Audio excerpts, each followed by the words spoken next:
আবার ফিরিয়ে দেব। মায়ের পেট থেকে যেমন জুতো জামা জ্যাকেট পরে আসিনি, কবরের পেট থেকে ওই রকমই উঠব। একটা সুতো থাকবে না, একটা কোমরের দড়ি ঘুষিও থাকবে না। হাসরের মাঠে উঠতে হবে। সূর্য 1 মাইল দূরে থাকবে। কত দূরে? 1 মাইল দূরে। এখন কত দূরে আছে? 9,33,00,000 মাইল দূরে আছে এখন সূর্য। কিলোমিটারের হিসাবে 15 কোটি কিলোমিটার দূরে আছে। মাইল একটু বড় হয় কিলোমিটারের চেয়ে। 15 কোটি কিলোমিটার দূরে সূর্য আছে। কিয়ামতের দিন 1 মাইল উপরে চলে আসে। মুসলিম শরীফের হাদিস, 1 মাইল উপরে আসে। আর মানুষ যার যেমন কার্যকলাপ, যে যেমন গুনাহ করে গেছে, কেউ 1 হাঁটু পর্যন্ত ঘামে হাবুডুবু খাবে, কেউ 1 কোমর পর্যন্ত, কেউ 1 গলা পর্যন্ত, কারো সাঁতার হয়ে যাবে ঘামে। আল্লাহ পাক চাইলে আমাদের ইবাদত কবুল করতে পারেন, না চাইলে কবুল নাও করতে পারেন। যে আল্লাহ পাক নামাজ, রোজা, হজ, যাকাত কোনো কিছুর বিনিময়ে আমাদের জান্নাত দেবেন না। জান্নাত দেবেন আমাদের যদি ঈমান থাকে তবে। আর আল্লাহ পাক যদি খুশি হন তবে জান্নাত দেবেন। নাহলে আল্লাহকে বলতে পারবো না, আল্লাহ আমি অনেক নামাজ, অনেক রোজা, অনেক কোরআন পড়েছি, আমাকে জান্নাত দিতে হবে। কেন দেবে না? এটা আমার ন্যায্য ডিমান্ড, অধিকার। বলা যাবে না। কেন? জীবনে আল্লাহর এত নিয়ামত তুমি ভোগ করেছো, এত নিয়ামত তুমি ভোগ করেছো। কই যাও তো ব্যাঙ্গালোরে, ভেলোরে, যে আমার একটা কিডনি খারাপ হয়ে গেছে, পাল্টে দাও। বলো 5 লাখ টাকা দে, 15 কিডনি লাগিয়ে দেবো। ফিটিং হলে বাঁচবি, না হলে না বাঁচবি। 15 কিডনি লাগিয়ে দেবে। একটা হার্ট 10 লাখ টাকা দিলে একটা হার্ট পাবেন, পাবেন? হ্যাঁ, পৃথিবীর মানুষ ভাবছে আমরা বিরাট পালোয়ান হয়ে গেছি, বিরাট পালোয়ান হয়ে গেছি। মানুষ যেমন গাছের ডাল কেটে গাছ লাগায়, গোলাপ গাছের ডাল কেটে মাটিতে, নরম মাটিতে পুঁতে রাখলে আবার গাছ বেরিয়ে যায়। আম গাছের ডাল কেটে তাতে মাটি দিয়ে, কাদা দিয়ে রাখলে পারা কলমে চারা তৈরি হয়। বারুইপুরের কলমে চারার পেয়ারা লাগায়, ভালো পেয়ারা হয়। মানুষ এমন দিমাগ হয়েছে, তাদের জ্ঞান গরিমার উপরে এত তাদের বিশ্বাস হয়ে গেছে, তারা এবারে বলছে এবারে আমরা আল্লাহর সাথে পাল্লা দেবো। নাউযুবিল্লাহি মিন যালিক। সারা পৃথিবীর সমস্ত বৈজ্ঞানিকরা মিলে, সমস্ত প্রযুক্তি বিজ্ঞানীরা মিলিত হয়ে 1 ফোঁটা পানি আজ তৈরি করতে পারেনি। 1 ফোঁটা পানি আজ তৈরি করতে পারেনি। 500 ml পানি, তার দাম 10 টাকা। হাফ লিটার পানি, তার দাম 10 টাকা। পানিটা তো বাপের নাকি? 10 টাকা দাম। পানি তৈরি করেছিল না, পানি আল্লাহ। পানি আল্লাহ। মাটির তলা থেকে তুলেছো, অহরহ তুলেছো, বোতলে ভরেছো, একটু মেশিন দিয়ে পিউরিফাইড করেছো, 1 ফোঁটা মিনারেলস দিয়ে দিয়েছো। হ্যাঁ, বলতে 10 টাকা দাও, 10 টাকা দাও। এটা আল্লাহর পানি, তোমার বাপের পানি নয়। সারা পৃথিবীর সমস্ত বিজ্ঞানীরা মিলে আজ পর্যন্ত 1 ফোঁটা পানি তৈরি করতে পারে। সবাই মিলে আজ পর্যন্ত 1 ফোঁটা রক্ত তৈরি করতে পারেনি। যদি পারত তাহলে আমাদের হাটে যে সকাল থেকে 25টা গরু জবাই হয়, ওই গরুর রক্তগুলো নষ্ট করতাম না। আমরা 10 লিটার করে একটা গরুর রক্ত পেতাম, রেখে দিতাম, যে এই রক্তগুলো মানুষের শরীরে ভরে দেবো, মানুষগুলো বেঁচে যাবে। তাহলে হচ্ছে হবে এক ফোঁটা রক্ত আজ পর্যন্ত বিজ্ঞানীরা তৈরি করতে পারেনি। আমার শরীর থেকে টেনে নিয়ে ওর শরীরে ভরে দিয়েছে, ওরে ওটা একটা সাধারণ লোক পারবে না। হ্যাঁ, আমার শরীরের রক্ত নিয়ে তোমার শরীরে দিয়ে দিয়েছে, তাও আল্লাহ এমন গ্রুপ করে দিয়েছেন, এই গ্রুপের রক্ত ওই গ্রুপে খাপ খাবে না। গরুর রক্ত, ছাগলের রক্ত, পোল্ট্রি মুরগির রক্ত পরে, তো মানুষের রক্ত মানুষের খাপ খাবে না গ্রুপ ম্যাচিং না করলে। কিডনি পাল্টালেও হবে না, একই গ্রুপের রক্ত হতে হবে। বুঝে আসছে যে আল্লাহ পাক নামাজ, রোজা, হজ, যাকাত যা কিছু করেছো, আল্লাহ পাক বলবেন এক একটা নিয়ামতের বিনিময়ে এগুলো তুমি আগে শোধ দাও, তারপরে তো জান্নাত চাইবে।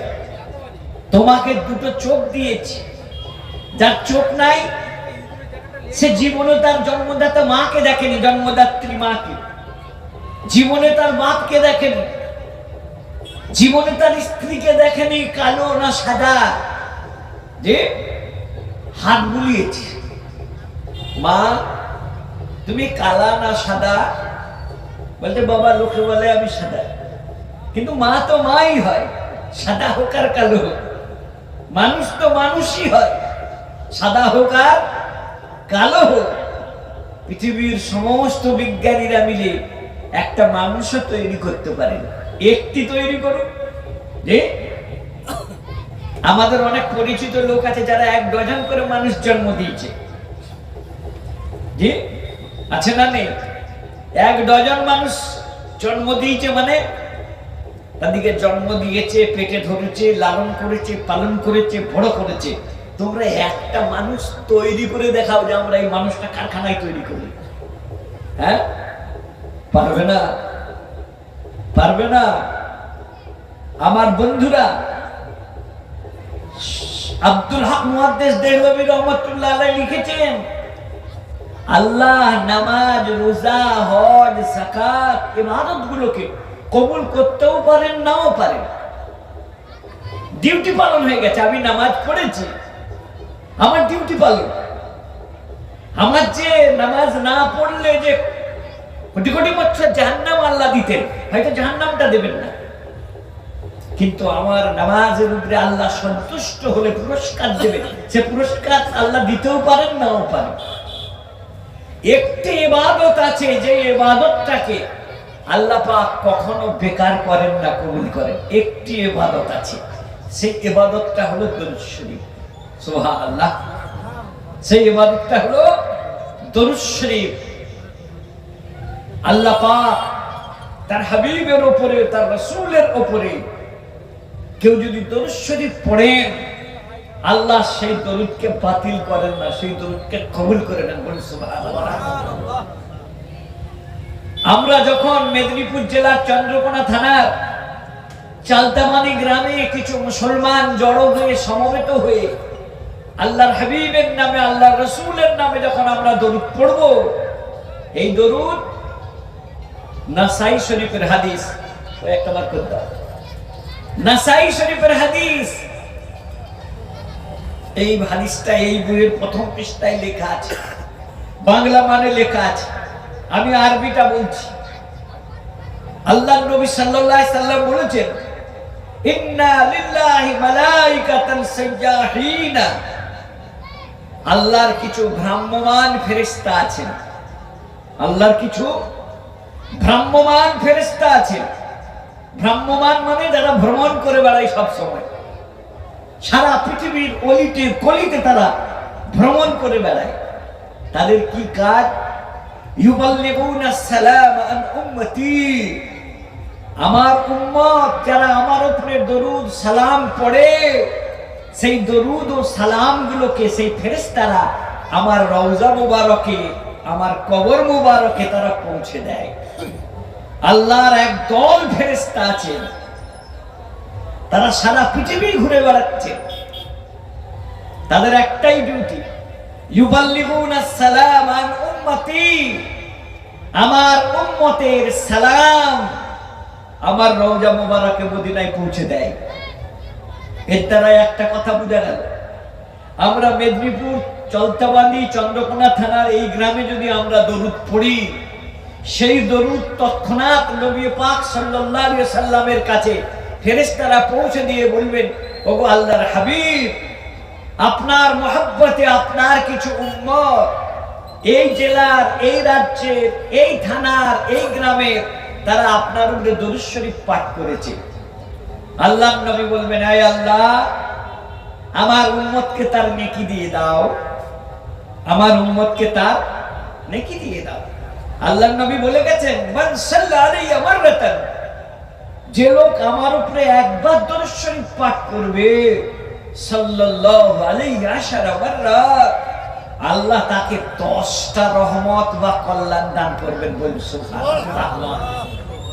10টা নেকি দান করবেন একবার দরুদ শরীফ পাঠ করলে, সাল্লাল্লাহু আলাইহি ওয়াসাল্লাম। এটা হলো সবচেয়ে ছোট দরুদ শরীফ। বুখারী শরীফে 7000 হাদিস আছে, 7000-এর অধিক। প্রত্যেকটি হাদিসে ইমাম বুখারী রাহমাতুল্লাহ আলাইহি এবং যারা ছাপিয়েছেন তারা ছোট্ট করে লিখে দিয়েছেন সাল্লাল্লাহু আলাইহি ওয়াসাল্লাম। এটা একটা দরুদ শরীফ, এটা একটা দরুদ শরীফ।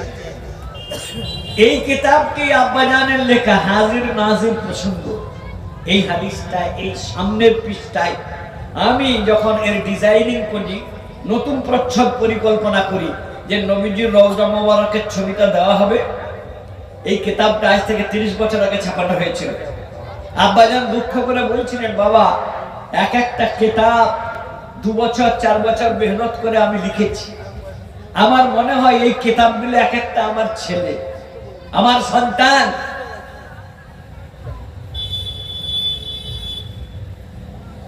আমি বয়ান করছি, এই কিতাবগুলি আমার মনে হয় আমার একটা একটা ছেলে। 30 বছর আগে লিখেছি, সেইগুলো সব বিক্রি হয়ে যে আলমারিতে একটি করে কপি পড়ে আছে। আমার বড় দুঃখ যে আমার এই ছেলেগুলো কি তাহলে মরে গেল নাকি, তাদেরকে কি আর দেখতে পাবো না আমি বেঁচে থাকি। আমি বললাম ইনশাআল্লাহ ব্যবস্থা করছি। আমার এক বন্ধু, তার ছাপাখানা ব্যবসা আছে, ওই ব্যবসা অনলাইনে বিক্রি করেন, অফলাইনে বিক্রি করেন। তাকে আমি বললাম, আব্বার ওই বইটা ছাপাতে হবে। বললো, হুজুর আমি সর্বদাই রেডি। 500 কপি ছাপিয়ে আমাদের কাছে 100 কপি পাঠিয়েছেন। এই বইটা আব্বার জীবনের সেরা বই। ওই হাদিসটার দ্বারা আব্বাজান এবং আমরা এটা প্রমাণ করেছি যে কোন মানুষ যদি নবী সাল্লাল্লাহু আলাইহি সাল্লামকে সালাম দেয়, নবীজির কাছে সেই সালামগুলো কিছু ফেরেশতারা পৌঁছে দেন। এর দ্বারাই কি বোঝা গেল, নবী সাল্লাল্লাহু আলাইহি সাল্লাম আজকে রাত্রে এখানে মাহফিল হচ্ছে বলে নবীজির রূহ এখানে হাজির হয়ে যাবেন আমাদের দরুদ গ্রহণ করার জন্য, এটা ঠিক নয়। বরং আমাদের দরুদ, আমাদের সালামগুলোকে তিনি গোটা পৃথিবীর মাহফিলে ঘুরে ঘুরে গ্রহণ করবেন না, বরং আল্লাহর এক দল ফেরেশতা আছেন যারা সেই দরুদ এবং সালামগুলোকে মদিনায় পৌঁছে দেবেন। অতএব আমার ভারতবর্ষের এক শ্রেণীর উলামা বেরেলি সমাজের আল কাদেরি গঞ্জে বিশ্বাস করেন যে নবী সাল্লাল্লাহু আলাইহি সাল্লাম সব জায়গায় হাজির আছেন, সব জায়গায় উপস্থিত আছেন, এখানেও আছেন, আমার বাড়িতেও আছেন নবীজি। এই আকীদাটা ঠিক নয়। ওই আকীদাটা যদি ঠিক হতো তাহলে নবী সাল্লাল্লাহু আলাইহি সাল্লাম বলতেন না আল্লাহর ফেরেশতারা আমার কাছে দরুদ পৌঁছে দেয়। তাহলে কি বলতেন, তোমরা যে যেখানেই দরুদ পড়ো আমি সব নিজ কানে শুনি, এটাই তো বলতেন। এটা নাসাই শরীফের সহিহ হাদিস দ্বারা আমরা প্রমাণ করেছি যে আল্লাহর নবী সাল্লাল্লাহু আলাইহি সাল্লাম তিনি মদিনা শরীফে আছেন, রওজা মুবারকের মধ্যে আছেন। হ্যাঁ, আল্লাহ চাইলে কোন জায়গায় তাকে রুহানি ভাবে উপস্থিত করতে পারেন। আল্লাহ চাইলে তাকে কোন জায়গায় রুহানি ভাবে উপস্থিত করতে পারেন, কিন্তু কোথায় করলেন কোথায় করলেন নে, এটা খুব কামেল লোক ছাড়া যাত্রার কথা আমরা বিশ্বাস করব না। বুঝলেন, আবেগপ্রবণ মানুষ ভাবের জগতে থাকে, হঠাৎ মনে হলো আমি কিছু যেন দেখতে পেলি, ওটা হবে, ধরা হবে না। কখন ধরা হবে? যিনি বলছেন তার সারা জীবন যদি আমরা দেখি আল্লাহর হুকুম নবীর তরিকায় কাটে, তিনি কামেল লোক। এলাকার মানুষ, গোটা দেশের মানুষ জানেন তিনি একজন আল্লাহওয়ালা মানুষ, তিনি একজন আল্লাহওয়ালা মানুষ, তিনি সিদ্ধ পুরুষ। তার জীবনের বড় ভুল ভ্রান্তি কিছু নাই, বড় বুজুর্গ ব্যক্তি। তিনি যদি বলেন আমি রুহানি হালতে আল্লাহর নবী সাল্লাল্লাহু আলাইহি সাল্লামকে দেখেছি, এটা তার সৌভাগ্য, এটা তার সৌভাগ্য, তার রুহানি ভাবে দেখিয়েছে। আমরা প্রত্যেক মুসলমান যখন কবরে যাব তিনটে প্রশ্ন হবে। কটা প্রশ্ন হবে? তিনটে প্রশ্ন। মান রাব্বুকা, তোমার প্রভুকে। ঈমানদার হলে বলবে রব্বি আল্লাহ, আমার প্রভু হলো আল্লাহ। আর যদি ঈমানদার না হয় সে বলবে হায় হালাদরি, হাই হাই আমার তো জানা নাই। দ্বিতীয় নম্বর প্রশ্ন হবে মা কুনতা তাকুলু ফি হাযার রাজুলি। মিশকাত শরীফ বাবু ইসবাতি আযাবিল কবর, আযাবে কবর যে হক, কবরের আযাব যে সত্য। এক শ্রেণীর বর্তমান আধুনিক সমাজের মুসলমানরা মনে করে যে মরে গেলাম মানে কবরে দিয়ে দিল, ওর আবার কি আযাব? 2 বছর 2.5 বছর পরে মাটির কোনায় কোনায় জাররা জাররা ধুলি কোনায় মিশে যাব, অণু পরমাণু হয়ে যাব, আবার শরীরের আযাব কি হবে? তারা কোরআন হাদিস বোঝে না, তারা কোরআন হাদিস বোঝে না।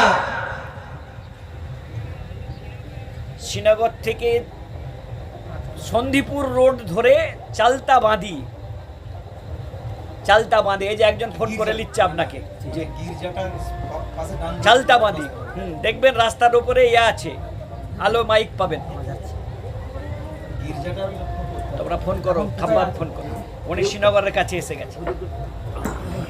আবুল কাসেম রসুলি হুজুর এসে ফোন করছেন, হুজুর শ্রীনগর থেকে কোন দিকে যাব, গ্রামটার নাম কি? যাই হোক, কালকে দিনাজপুরে ছিলেন, আজকে আসছেন অনেক লম্বা সফর করে। তো মা কুনতা তাকুলু ফি হাযার রাজুল, মিশকাত শরীফের একদম প্রথম 25 পৃষ্ঠার মধ্যে এই হাদিসটি পাবেন। ফেরেশতারা এসে জিজ্ঞাসা করবে, দ্বিতীয় প্রশ্ন, মা কুনতা তাকুলু ফি হাযার রাজুল, হে মুর্দা, মা কুনতা তাকুলু, তুমি কি বলতে, কি বিশ্বাস রাখতে, ফি হাযার রাজুল, এই লোকটার সম্পর্কে, এই মানুষটির সম্পর্কে, যে এই মানুষটির সম্পর্কে। এই মানে কাছে, আর ওই মানে দূরে। এই মানে কাছে, ওই মানে দূরে। এই মুর্দা, তোমার কি বিশ্বাস ছিল, কি বলতে তুমি এই মানুষটির সম্পর্কে, ফি হাযার রাজুলে, এই মানুষটির সম্পর্কে? এর ব্যাখ্যায় মিশকাত শরীফের আরবি হাসিয়াতে মোল্লা আলী কারি রহমতুল্লাহ আলাইহির মিরকাত কিতাবের হাওয়ালা দিয়ে লিখেছে যে আল্লাহর নবী সাল্লাল্লাহু আলাইহি সাল্লাম কবরে হাজির হবেন না। তাকে কবর থেকে মদিনা পর্যন্ত যত মাঝখানে আড়াল আছে সব আল্লাহ পর্দা হটিয়ে দিয়ে নবীজির একটা সুরত দেখাবেন স্যাটেলাইটের মাধ্যমে। স্যাটেলাইটের মতো তাকে নবী সাল্লাল্লাহু আলাইহি সাল্লামের একটা প্রতিচ্ছবি দেখানো হবে, নবীজির একটা সুরত দেখানো হবে। নবীজির ছবি পৃথিবীতে নেই, থাকবে না। শিয়াওয়ালারা বিশ্বাস করে নবীজির ছবি আছে, কিন্তু আমরা সুন্নি মুসলমানরা বিশ্বাস করি নবী সাল্লাল্লাহু আলাইহি সাল্লামের কোনো ছবি নেই, থাকা সম্ভব না। ফেরেশতারা জিজ্ঞাসা করবে, এই মানুষটির সম্পর্কে তোমার ধারণা কি ছিল, কি আকীদা, কি বিশ্বাস ছিল? মোল্লা আলী কারি এবং অন্যান্য হাদিসের ব্যাখ্যাকাররা বলছেন পর্দা হটিয়ে দেওয়া হবে, রাসূলুল্লাহ সাল্লাল্লাহু আলাইহি সাল্লামকে সে দেখতে পাবে, অথবা রাসূলুল্লাহ সাল্লাল্লাহু আলাইহি সাল্লামের একটা নূরানি ছবি দেখানো হবে তাকে। বলো ইনার সম্পর্কে তোমার কি আকীদা ছিল? যদি ঈমানদার হয় বলবে নবীনা মুহাম্মাদুর রাসূলুল্লাহ, উনি আমাদের নবী মুহাম্মাদুর রাসূলুল্লাহ সাল্লাল্লাহু আলাইহি সাল্লাম। আর যদি বেঈমান কাফের হয় বলবে লোকেরা বলতো উনি বিশ্ব নবী, আমিও বলতাম লোকেরা বলতো বিশ্ব নবী, আমিও বলেছি বিশ্ব নবী। ফেরেশতারা বলবে মা দালাইতা ওয়া মা দারাইতা ওয়া মা তালাইতা, তুমি কিচ্ছু জানোনি, কিচ্ছু পড়োনি। বলে পেটায় আরম্ভ হবে, বলে পেটায় আরম্ভ হবে।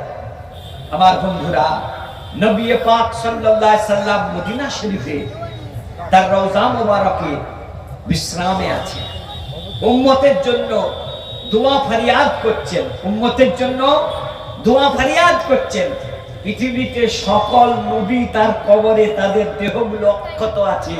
ইন্নাল্লাহা হারামা আলাল আরদি আজসাদাল আম্বিয়া, আল্লাহ মাটির জন্য হারাম করে দিয়েছেন, কোন নবীর দেহকে তারা টাচ পর্যন্ত করতে পারবে না। বলেন সুবহানাল্লাহ, সুবহানাল্লাহ। আর ইনি তো নবীদের সরদার, সাইয়্যিদুল মুরসালিন, ইমামুল আম্বিয়া ওয়াল মুরসালিন। ইনি নবীদেরও ইমাম, ইনি নবীদেরও ইমাম। আমার বন্ধুরা, আল্লাহ পাক নবী পাক সাল্লাল্লাহু আলাইহি ওয়াসাল্লামকে কবরে হায়াতের মধ্যে একটি, কবরের জীবন মানে একটি বিশেষ ধরনের জীবন, ওটা দুনিয়ার জীবনের মতন নয় যেখানে ভাত লাগে পানি লাগে। নবী সাল্লাল্লাহু আলাইহি সাল্লাম যখন দুনিয়ায় বেঁচে ছিলেন তার ভাত পানি পেশাব পায়খানা সব হাজত হতো, কিন্তু কবরের যে জীবনটা ওটা একটা আলাদা জীবন। নবীজি কবরে আছেন, হায়াতে আছেন, হায়াতে আছেন, কিন্তু এই দুনিয়ার মতন হায়াত নয় যে চলে আমাদের মতন খাদ্য চাই পানি চাই, এই ধরনের হায়াত নয়। ঠিক আছে আমার বন্ধুরা, নবী পাক সাল্লাল্লাহু আলাইহি ওয়াসাল্লামের উপরে দরুদ পড়া এমন একটি ইবাদত, এমন একটি ইবাদত যে ইবাদতটা আল্লাহ পাক বাতিল করেন না। আমরা দরুদ শরীফ পড়ব মজলিসের প্রথমে একবার। প্রত্যেকদিন আমরা নামাজে যে দরুদ শরীফটা পড়ি, এই দরুদটা সবচেয়ে নির্ভরযোগ্য এবং সবচেয়ে প্রিয়। কেন? এই দরুদটা নবী পাক সাল্লাল্লাহু আলাইহি ওয়াসাল্লাম নিজে শিখিয়ে গেছেন। আল্লাহর নবী সাহাবী এসে বললেন, ওগো দয়ার নবী, বুখারী শরীফ দ্বিতীয় খণ্ড 940 পৃষ্ঠা, একজন সাহাবী এসে বললেন, ওগো দয়ার নবী, কাদ আল্লামানাল্লাহুস সালামা, আল্লাহ পাক আমাদেরকে সালাম শিখিয়ে দিয়েছেন, কিভাবে আপনাকে সালাম দিতে হয়। আল্লাহ পাক কুরআন শরীফ সূরা আহজাব 11 নম্বর 22 পারাতে আল্লাহ পাক সূরা আহজাবে বলছেন, ইন্নাল্লাহা ওয়া মালাইকাতাহু ইউসাল্লুনা আলান নবী, নিশ্চয়ই আল্লাহ এবং তার ফেরেশতারা নবীজির উপরে দরুদ পড়েন। ইয়া আইয়ুহাল্লাযীনা আমানু, হে ঈমানদার লোকেরা, সাল্লু আলাইহি, তোমরা দরুদ পড়ো নবীজির উপরে, ওয়া সাল্লিমু, এবং সালাম পড়ো, তাসলিমান, যথোপযুক্ত ভাবে সালাম পড়ো। তাহলে আল্লাহ পাক সূরা আহজাবে দুটো নির্দেশ দিয়েছেন, তোমরা দরুদ পড়ো, সালাম পড়ো, দরুদ পড়ো, সালাম পড়ো। সাহাবী এসে কোরআনের আয়াতের ব্যাখ্যা জিজ্ঞাসা করছেন, ওগো দয়ার নবী, আল্লাহ শিখিয়ে দিয়েছেন কিভাবে সালাম দেব আপনাকে, কাদ আল্লামানাল্লাহুস সালামা, আল্লাহ সালাম শিখিয়ে দিয়েছেন। ফাকাইফা নুসাল্লি আলাইকা ইয়া রাসূলুল্লাহ, আপনার উপরে দরুদ কিভাবে পড়ব আপনি শিখিয়ে দেন। সাহাবীর কথা বুঝে এলো, বুখারী শরীফ দ্বিতীয় খণ্ড 940 পৃষ্ঠা বলতে আল্লাহ শিখিয়ে দিয়েছেন সালাম কিভাবে দিতে হয়, আপনি দরুদটা শিখিয়ে দেন। এখানে প্রশ্ন হবে, আল্লাহ কোথায় শেখালেন, কিভাবে শেখালেন, সালাম কিভাবে দিতে হয়? সাহাবী বলছেন আল্লাহ পাক শিখিয়ে দিয়েছেন আপনাকে সালাম কিভাবে দিতে হয়, আপনি শিখিয়ে দিন দরুদ কিভাবে দিতে হয়, পড়তে হয়। বুখারী শরীফ আরবি হাসিয়া, আরবি ব্যাখ্যা ফুটনোট মানেতে লেখা আছে, বেওয়াসিতাতে আত-তাহিজ্জাতু লিল্লাহি ওয়াস সালাওয়াতু আত-তাইয়্যিবাত, আল্লাহর নবী স্বয়ং আল্লাহ পাকের সঙ্গে, রব্বুল আলামিনের সঙ্গে সশরীরে সাক্ষাৎ করতে গেলেন। সেই সাক্ষাতের নাম হলো মেরাজ, যেটা গত আরবি মাসের 27 তারিখে হয়েছে বলে ঐতিহাসিকদের অনেকের মতামত। যদিও ইমাম নববী ইবনুল আসির রাহমাতুল্লাহ আলাইহি বলেছেন না, রজব মাসে নয়, রবিউল আউয়াল মাসে হয়েছে। কিন্তু ঐতিহাসিকদের অনেকের মত হলো যে না, রজব মাসের 27 তারিখে হয়েছে। এই যে রজবের পরে শাবান আজ এই চালু হলো বাপদাদার চাল। তার আগের মাসটা ছিল কি মাস? আরবির রজব মাস। মুসলমানরা January, February, March, April, May, June, July, August, September, October, November, December সব জানি। এমনকি কোন মাসটা 30-এ, কোন মাসটা 29-এ আমরা তাও জানি, কোনটা 31-এ জানি না। বাচ্চাগুলো 5-এর বলে দিবে 30 days of September, April, June and November. All the rest have 31 but for February alone. সবের মুখস্থ আছে। 30 days of September, April, June and November. September, April, June and November 30 দিন। All the rest have 31, বাদ বাকিগুলো সব 31, বাদ বাকিগুলো সব 31 but for February alone. ফেব্রুয়ারিটা একটু ব্যতিক্রম, 28 দিনে হয়, 4 বছর ছাড়া 29 দিনে হয়। এটা অধিবর্ষ।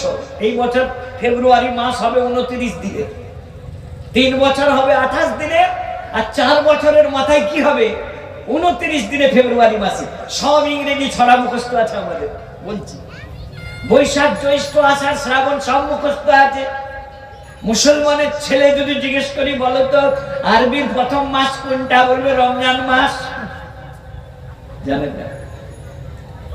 যে আরবির প্রথম মাস মুহররম, সফরুল, রবিউল আউয়াল, রবিউল সানি, জুমাদাল উলা, জুমাদাল উখরা, রজব, শাবান, রমজান, শাওয়াল, যুলকাদা, যুলহিজ্জাহ। এই 12টি মাসের নাম প্রত্যেকটি মুসলমানদের যাদের বুনিয়াদি তালিম হয় তাদের শিখে রাখা উচিত। তো প্রত্যেক মাসের আলাদা আলাদা আমল আছে। শাবান মাসে নবীজি বেশি রোজা রাখতেন, রমজানের প্রস্তুতি হিসাবে, হোমওয়ার্ক হিসাবে। আমরা নামও জানি না, কিছুই জানি না। এর আগের যে মাসটা গেল রজব মাসের 27 তারিখে নবী সাল্লাল্লাহু আলাইহি সাল্লাম সশরীরে আল্লাহর সঙ্গে দেখা করতে গেছিলেন। যে ওইখানে দেখা করতে, যে কিভাবে দেখা করতে গেলেন আমি অনেক জায়গায় শর্টকাটে ইতিহাসটা বলি, আপনারা সবাই জানেন। আল্লাহ পাক তার হাবিবকে ডেকেছিলেন, মুসা নবীকে দেখা দিতে ডেকেছিলেন। কোথায়? তুর পাহাড়ে। কোথায়? তুর পাহাড়ে। এসো ওইখানে দেখা হবে পাহাড়ে। মুসা দেখতে পায়নি। মুসা নবী আল্লাহকে বললেন রব্বি আরিনি, আল্লাহ আমাকে দেখা দেন। আল্লাহ বললেন লান তারানি, তুমি আমাকে দেখতে পাবে না। মুসা নবী জেদ করলো আল্লাহ আমি দেখবো আপনাকে। আল্লাহ বললেন উনজুর ইলাল জাবালি ইস্তাকাররা মাকানাহু ফাসাউফা তারানি, এই পাহাড়ের দিকে তাকিয়ে থাকো। পাহাড় যদি আমার নূরের তাজাল্লি পড়ার পরে, নূরের ছটা পড়ার পরে চূর্ণ বিচূর্ণ না হয়ে যায় তাহলে দেখতে পাবে। ফালাম্মা তাজাল্লা রাব্বুহু জালাহু দাক্কা, আল্লাহ যখন নূরের ছটা ফেললেন, পাহাড়কে সুরমা বানিয়ে দিলেন, পাহাড় পাউডার হয়ে গেল। ফাখাররা সাইকা, ফাখাররা মূসা সাইকা, মুসা নবী অজ্ঞান হয়ে পড়ে গেলেন, মাটিতে লুটিয়ে গেলেন। চৈত্র মাসে রোদের দিকে তাকালে মাথা ঘুরে উল্টে পড়ে যায়, আর আল্লাহর দিকে তাকাবে মুসা নবীর সাহস কমলাই। জি, মুসা নবীর যখন জ্ঞান ফিরলো আল্লাহ বললেন আয় মুসা, তুমি আমাকে দেখতে পাবে না, এই দুনিয়ায় দেখা যাবে না, এই দুনিয়ায় দেখা যাবে না। হাসরের ময়দানে দেখবে, শুধু তুমি দেখবে না গো, সারা পৃথিবীর মানুষ আদম থেকে নিয়ে শেষ মৃত্যু আজরাইল যখন 4 ঘন্টা কবজা করবে, সবাই হাসরের ময়দানে আল্লাহ পাককে দেখবে। বুখারী শরীফের হাদিস, ইন্নাকুম সাতারাউনা রাব্বাকুম ইয়াওমাল কিয়ামাতি কামা তারাউনাল কামারা লাইলাতাল বদরে, তোমরা কিয়ামতের দিন হাসরের ময়দানে আল্লাহকে দেখবে। কামা তারাউনাল কামারা লাইলাতাল বদরে, যেমন তোমরা পূর্ণিমার রাতকে ঝলমল চাঁদকে দেখতে পাও। ওয়ালা তুযাম্মুনা, কোনো ধাক্কা ধাক্কি হবে না। পূর্ণিমার চাঁদ দেখার জন্য ভূতভূতি করতে হয় নাকি নিজের বাড়িতে চেয়ার নিয়ে ঠ্যাং দুলিয়ে চাঁদ দেখতে পাই? সব পৃথিবীর সকাল মানুষ পূর্ণিমার চাঁদ দেখতে পায়। এটা শাওয়াল মাসের 1ম তারিখ নয় যে চাঁদ দেখার জন্য দূরবীন নিয়ে উঠতে হবে। এটা পূর্ণিমার চাঁদ। যে আল্লাহ পাক বলতেন হাসরের মাঠে আমি যখন দেখা দেবো তোমরা কেমন দেখবে আমাকে, যেমন তোমরা পূর্ণিমার রাত্রে চাঁদ দেখো, ধাক্কা ধাক্কি হুড়োহুড়ির ব্যাপার না, সবাই দেখতে পাবে প্রিয় রব্বুল আলামিনকে। আখিরাতে সবাই দেখতে পাবে হাসরের ময়দানে। আল্লাহর নবী সাল্লাল্লাহু আলাইহি সাল্লাম বাড়িতে ঘুমিয়েছিলেন, উম্মে হানির বাড়িতে, ওনার ফুফাতো বোন তার বাড়িতে ঘুমিয়েছিলেন। হযরত জিবরাইল আলাইহিস সালাম তার ঘুম ভাঙালেন। ঘুম ভাঙিয়ে তাকে মসজিদুল হারাম, কাবা শরীফের যে মসজিদের চত্বরটাকে বলা হয় হারাম শরীফ, ওখানে নিয়ে এলেন। নিয়ে আসার পরে বললেন চলুন আপনি আমার সাথে। বলে কোথায়? বলে আল্লাহ যতদিন নিয়ে যাবে চলুন, আল্লাহ আপনাকে আজ বিশেষ দাওয়াত দিয়েছেন। আল্লাহর নবী বুঝতে পারলেন আল্লাহর দাওয়াত মানে তার বাড়িতে দাওয়াত। মুসা নবীকে তুর পাহাড়ে ডেকেছিলেন, আমি নিশ্চয়ই শেষ নবী, আল্লাহ আমাকে কোনো পাহাড়ে পর্বতে ডাকবেন না। আল্লাহর নবী হযরতে জিবরাইল আলাইহিস সালাতু ওয়াস সালামের সঙ্গী হলেন।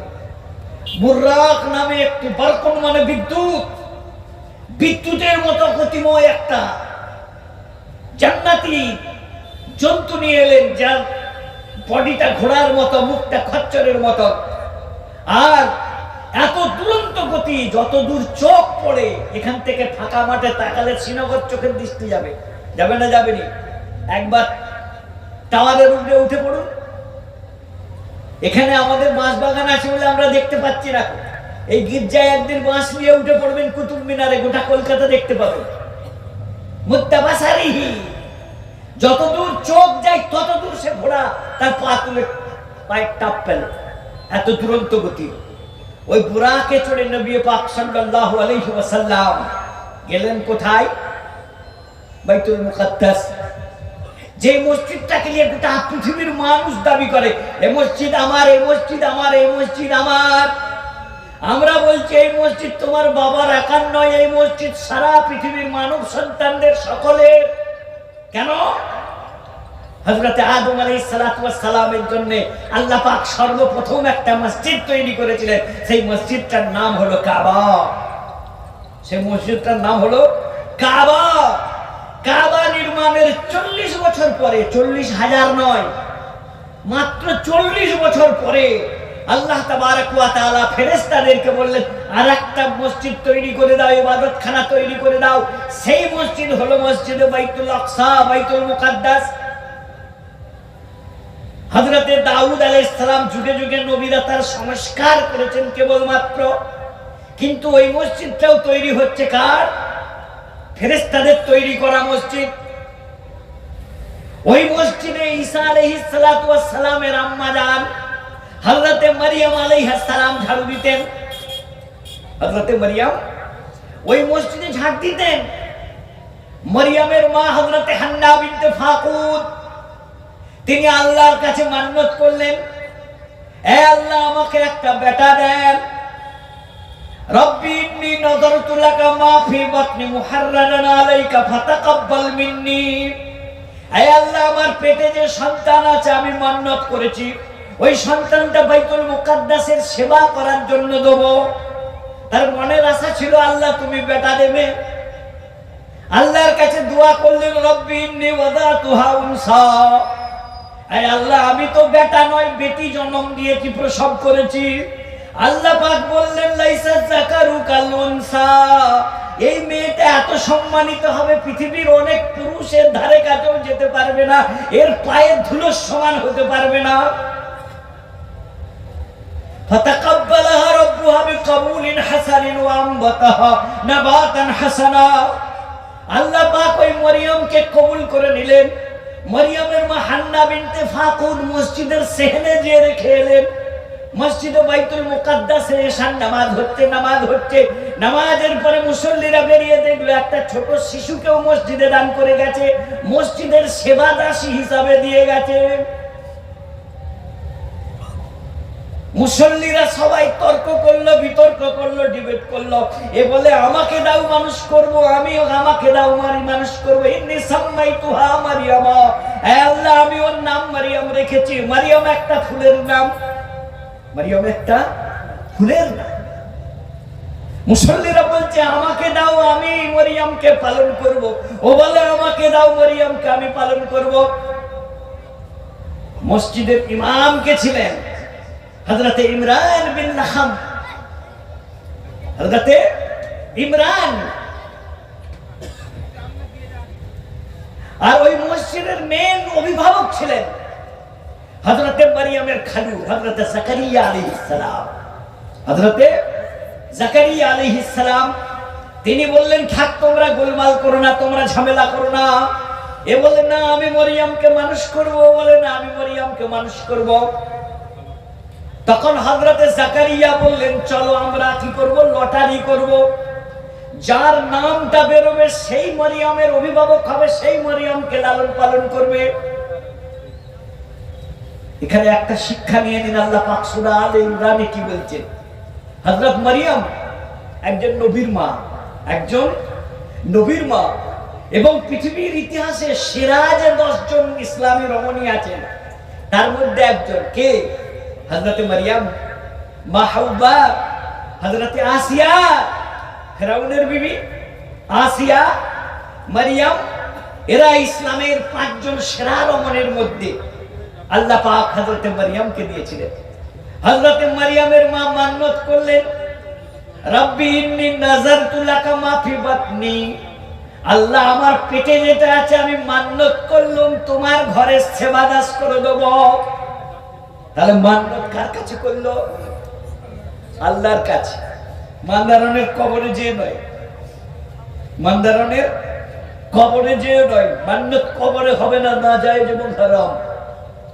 আল্লাহ সূরা আলে ইমরানে শিখিয়ে দিলেন মান্নত কার কাছে করতে হয়, মান্নত কার কাছে করতে হয়। সবাই বলছে মরিয়মকে আমি মানুষ করব, আমি লালন পালন করব। হযরতে জাকারিয়া বললেন চলো লটারি হবে। এই লটারি মানে রাস্তার ধারে টেবিলওয়ালাদের লটারি নয়, ওটা হারাম, ওটা জুয়া, ওটা পয়সার বিনিময়ে। আর এই লটারি হলো কোনো কাজ, কার নাম আগে উঠবে। আল্লাহর নবী যখন সফরে যেতেন এই বিবি বলতো আমি যাব, ওই বিবি বলতো মিশর আমি যাব। আল্লাহর নবী বলতেন সব বিবিদের নামগুলো একটা কাগজে লিখে ঘটিতে রেখে দাও, বদনায় রেখে দাও, আমি কাগজটা তুলবো, যেই বিবি দুজনের নাম উঠবে তাদেরকে নিয়ে যাবো। এটা এই লটারি, এই টেবিলওয়ালা লটারি না, ওটা হারাম, নাজায়েজ। কোন সন্দেহ নাই ওর হারামের উপরে, কোন সন্দেহ নাই ওটা হারাম হওয়ার ব্যাপারে। কোরআনে সরাসরি নিষিদ্ধ এবং হারাম। হযরতে জাকারিয়া বললেন চলো লটারি করব। বলতে কেমন লটারি? বলতে চলো মসজিদের কাছে দূরে যে একটা সমুদ্র আছে, সাগর আছে, বহতা নদী আছে, নদী, বলে ওই নদীতে আমরা সবাই একটি করে পেন্সিল বা কলম ফেলবো। যার কলমটা পানির স্রোতে ভেসে যাবে সে হেরে গেল। আর যার কলমটা দুরন্ত খরস্রোতা নদীতেও ভেসে না যে দাঁড়িয়ে থাকবে অথবা উল্টো দিকে উজানে বইবে সে মারিয়ামকে পাবে। হযরতে জাকারিয়া সবাই ফেলতেন, সবের কলম ভেসে যাচ্ছে। হযরতে জাকারিয়া কলম ফেললেন, কলম দাঁড়িয়ে গেল। সবাই বলল উপযুক্ত কার ছেলের হাতে পড়েছে। তিনি তার খালু হযরতে জাকারিয়া আলাইহিস সালাম তিনি ব্যবস্থা করলেন মসজিদে বাইতুল মুকাদ্দাসে একটু বড় হয়ে গেলে পারা যখনই তিনি চলাফেরা করতে লাগলেন 5-6 বছর 7-8 বছরে, তখন বললেন চলো মসজিদে থাকবে, চলো মসজিদে থাকবে। মসজিদ ছাড় দেবে, আল্লাহ আল্লাহ করবে। মসজিদের একটি হুজরাতে হযরতে মারিয়াম আল্লাহ আল্লাহ করতেন, মসজিদের খেদমত করতেন, মসজিদের খেদমত করতেন। একদিন হযরতে জাকারিয়া আলাইহিস সালাম মারিয়ামের কামরায় তার থাকার কক্ষে প্রবেশ করলেন। ফালাম্মা দাখালা আলাইহা জাকারিয়া, হযরতে জাকারিয়া নবী একদিন মরিয়মের কামরায় ঢুকলেন। খালু ছিল তাই ঢোকা যায় ছিল, খালু ছিলেন নিজের রক্তের খালু। হযরতে জাকারিয়া ঢুকলেন, ওয়াজাদা ইনদাহা রিজকা, দেখলেন মরিয়মের কাছে কিছু ফল ফ্রুট রাখা রয়েছে। বললো এই মরিয়ম, প্যালেস্টাইনে এখন আপেল আঙ্গুর জাইতুন পাওয়া যায় না। আন্না লাকি হাযা, তুমি কোত্থেকে এই ফল ফুল পেলে? এই প্যালেস্টাইনে এই সময় আঙ্গুর পাওয়া যায় না, এই জেরুজালেমে এই সময় খাদ্য এই সমস্ত ফল ফ্রুট পাওয়া যায় না। তখন মরিয়ম বলল হাযা মিন ইনদিল্লাহ, এটা আমার আল্লাহ আমাকে পাঠিয়েছে ফেরেশতাদের হাত দিয়ে। এটা আমার আল্লাহর দেওয়া। এটা মৌসুমী ফল নয় যে সিজনে হবে, এই দেশে এখন হবে। এটা সরাসরি আল্লাহর বেহেশতের খানা। আল্লাহ পাক পাঠিয়েছেন। হুনালিকা দা জাকারিয়া রাব্বা, তৎক্ষণাৎ জাকারিয়া নবী হাত তুলে দোয়া করলেন, রব্বি হাবলি মিন লাদুনকা ওয়ালিয়া। আল্লাহ, তুমি যদি মরিয়মকে অসময়ে ফল দিতে পারো, যে ফল এই পৃথিবীতে এখন সিজন নাই সেই ফল দিতে পারো, তাহলে আমার বয়স 90 হয়ে গেছে, আমার কি বেটা দিতে পারো না? তুমি আমাকে বেটা দাও। রব্বি হাবলি ওয়ালিয়া, হে আল্লাহ আমাকে একটা বেটা দাও। আল্লাহ বললেন, হে জাকারিয়া তোমাকে বেটা দেবো। বললো আল্লাহ তার কিছু লক্ষণ দাও। বলছে তার লক্ষণ হবে তুমি 3 দিন কথা বলা বন্ধ হয়ে যাবে, মসজিদে নামাজ পড়তে পড়তে তোমার জবান বন্ধ হয়ে যাবে, তুমি মুসল্লিদেরকে ইশারায় কথা বলবে, তোমার জবানকে আমি প্যারালাইজড করে দেবো, তখনই বুঝবে তোমার স্ত্রীর গর্ভে সন্তান এসেছে। এবং সে সন্তানটা যাতা সন্তান নয়, সেই সন্তানের নাম হবে ইয়াহইয়া। আমি আল্লাহ তার নাম ইয়াহইয়া রাখলাম। ওয়ালাম নাজআল লাহু মিন ক্বাবলু সামিয়্যা, পৃথিবীতে এর আগে আমি আর কারো নাম ইয়াহইয়া রাখিনি। আল্লাহ বলছেন, পৃথিবীতে এর আগে আমি কারো নাম ইয়াহইয়া রাখিনি। তোমাকে একটা সন্তান দিলাম, এবং সেই সন্তানটা হবে পিতামাতার বাধ্য সন্তান, ভালো ছেলে। পিতামাতার ভালো ছেলে হবে, পবিত্র হবে, চরিত্রবান হবে। পৃথিবীর প্রত্যেকটা নবী চরিত্রবান ছিলেন। পৃথিবীর প্রত্যেকটা নবী তাদের ক্যারেক্টার সার্টিফিকেট আল্লাহ পাক দিয়েছেন। নবীরা মাসুম ছিলেন, নিষ্পাপ ছিলেন। কোন নবী পৃথিবীতে কোনোদিন কোনো পাপ করেননি, কোনো পাপ করেননি, করতে পারে না। আল্লাহ পাক তাদেরকে মনোনীত করে নির্বাচিত করে পৃথিবীতে পাঠিয়েছিলেন, এবং প্রত্যেকের রূহকে স্পেশাল ভাবে ট্রিট করে আল্লাহ পাক দুনিয়াতে পাঠিয়েছিলেন। কোন নবীর দ্বারাই কোনো গুনাহ হয়নি, কোন নবীর দ্বারাই কোনো গুনাহ আল্লাহ পাক করায়নি। তো হযরতে মারিয়াম আলাইহিস সালাম ওই বাইতুল মুকাদ্দাস মসজিদে থাকতেন। সাবালিকা হয়ে গেলেন, ফরজ গোসল করতে হয়। মায়েদের ঋতু চক্র চালু হয়ে গেলে মেয়েরা সাবালিকা বলে ধরা হয়। যে হযরতে মারিয়াম পাক হওয়ার জন্য গোসল করতে গেছেন একটা আদমরা নবীর কাছে। একটি কাপড় ঘিরে দিয়ে ত্রিপলের মতন সেই নদীর ধারে তিনি গোসল করছেন। হঠাৎ দেখলেন এক সুদর্শন যুবক তার কাপড়ের ভিতরে ডেরার পর্দার মধ্যে ঢুকেছে। তিনি বললেন, ইত্তাকিল্লাহ, আল্লাহকে ভয় করো। তুমি কে পরপুরুষ, আমার পর্দার ভিতরে ঢুকে পড়েছ? তখন হযরতে জিবরাইল বললেন, আনা রাসূলু রাব্বিকা লিআহাবা লাকা গুলামান যাকিয়া। আমি মানুষ নয়, আমি মানুষ নয়। আনা রাসূলু রাব্বিকি, আমি তোমার প্রভুর পাঠানো একজন দূত, তার ফেরেশতা। লিআহাবা লাকা গুলামান যাকিয়া, তোমাকে একটা পাক পবিত্র সন্তান দিতে এসেছি। মারিয়াম কপাল চাপড়ে বলে, আন্না ইয়াকুনু লি গুলামুন ওয়া লাম ইয়ামসাসনি বাশারুন ওয়া লাম আকু বাগিয়া। আমার কি করে সন্তান হবে? আমি তো চরিত্রহীনা নয়, আজ পর্যন্ত পৃথিবীর কোন পরপুরুষ আমাকে টাচ পর্যন্ত করেনি, আমার কি করে সন্তান হবে? হযরতে জিবরাইল বললেন, কাযালিকা, এই এমনিই হবে, আল্লাহর হুকুম। আল্লাহ তার পৃথিবীতে সৃষ্টির নিদর্শন হিসাবে তোমার গর্ভে, কুমারী মায়ের গর্ভে একটা সন্তান দিতে চায়। হযরতে আদমকে আল্লাহ সৃষ্টি করেছিলেন, মাও ছিল না, বাপও ছিল না। আল্লাহ একটা সৃষ্টি করতে চাই, এমন একজন নবীকে আল্লাহ সৃষ্টি করতে যান যার মা আছে কিন্তু বাপ থাকবে না। হযরতে জিবরাইল আলাইহিস সালাতু ওয়াস সালাম তার আঁচলে, তার ওড়নায় একটি ফুঁক দিয়ে দিলেন। এই ফুঁক, এইজন্য হযরতে ঈসা আলাইহিস সালামের নাম রূহুল্লাহ ওয়া কালিমাতুন আলকাহা ইলা মারইয়ামা, আল্লাহ পাকের পবিত্র বাণী। আল্লাহ বললেন, এই ঈসা তুই জন্মলে হয়ে গেল। আল্লাহর পবিত্র একটি বাণীতে জন্ম, আমাদের জন্ম পানিতে।